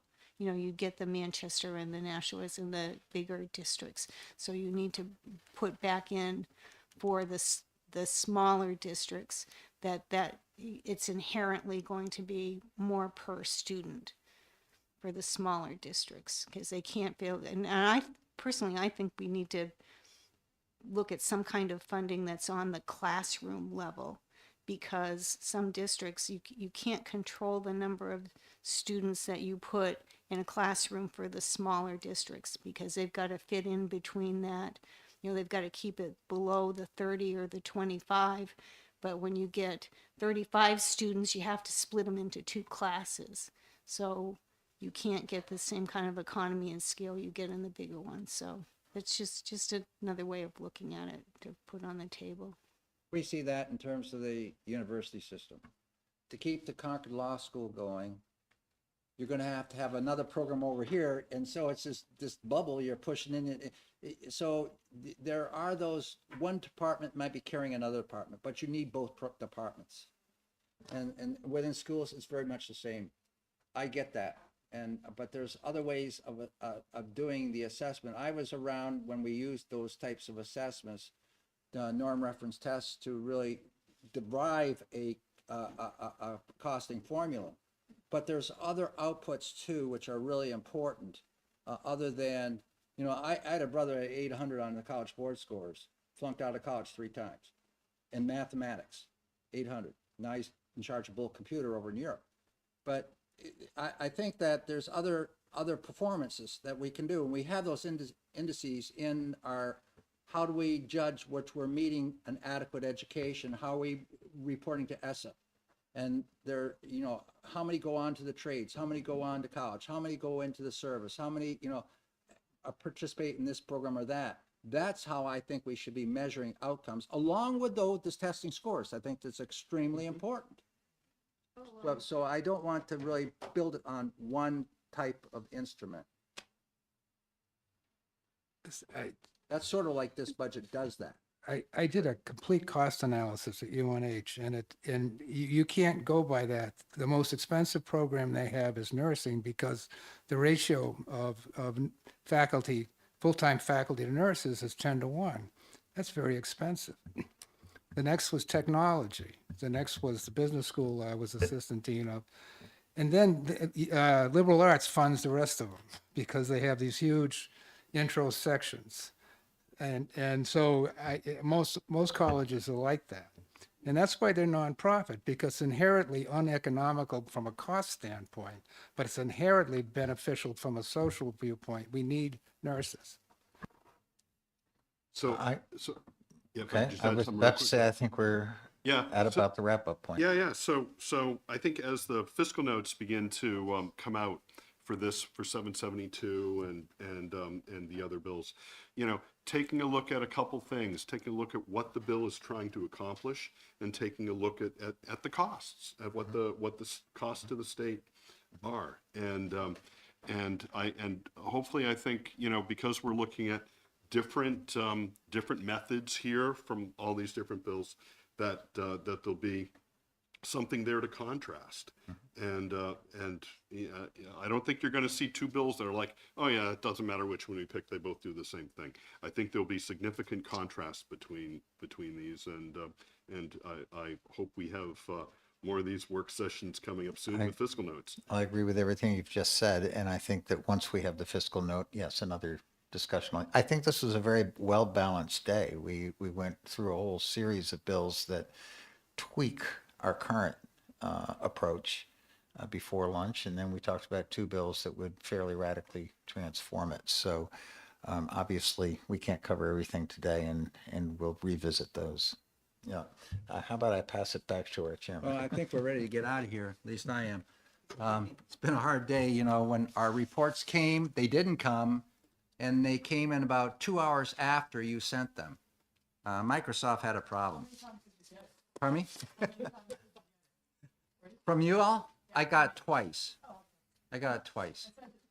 Yeah, but they all came in on the same time. When I just walked in here is when I got them. We have nothing scheduled for the remainder of this week, and other than session tomorrow, the governor doing her big thing. And then we will meet again on Tuesday, and we meet on Tuesday at 10:30. 10:30 we'll be starting, and we are going to be execing the bills that are, I think it's 11 or 12 bills that we're execing. We're not attacking any of these, what we discussed today at that time. Those bills are still being, yes, your representatives, you're right on. And we're going to have to figure out which bills we're going to work with, which ones we're going to keep to work further on, and on. So more or less, the bills for next Tuesday are the meals bills and the higher ed bills. Meals and higher. and there are some other bills too, which are just unto themselves Is that in there's the only, calendar? there's 2 bills which are March 20 due dates. Everything else is early bill. Is it in the calendar, those bills that will be It's not, won't be in the calendar till probably Friday. They've Okay. been just submitted just now. Yeah. Yeah. Pardon me? You might get it tomorrow evening. But just so I, yeah. But you should get, you will get these titles though, because Karen Davis puts that out to you separately. So you should have that now. Yeah, you should have it, yes. I miss my assistant. Okay. Well, thank you very much. We are, nothing else for the good of the order. We're adjourned. Thank you. Praise for my old Kai days.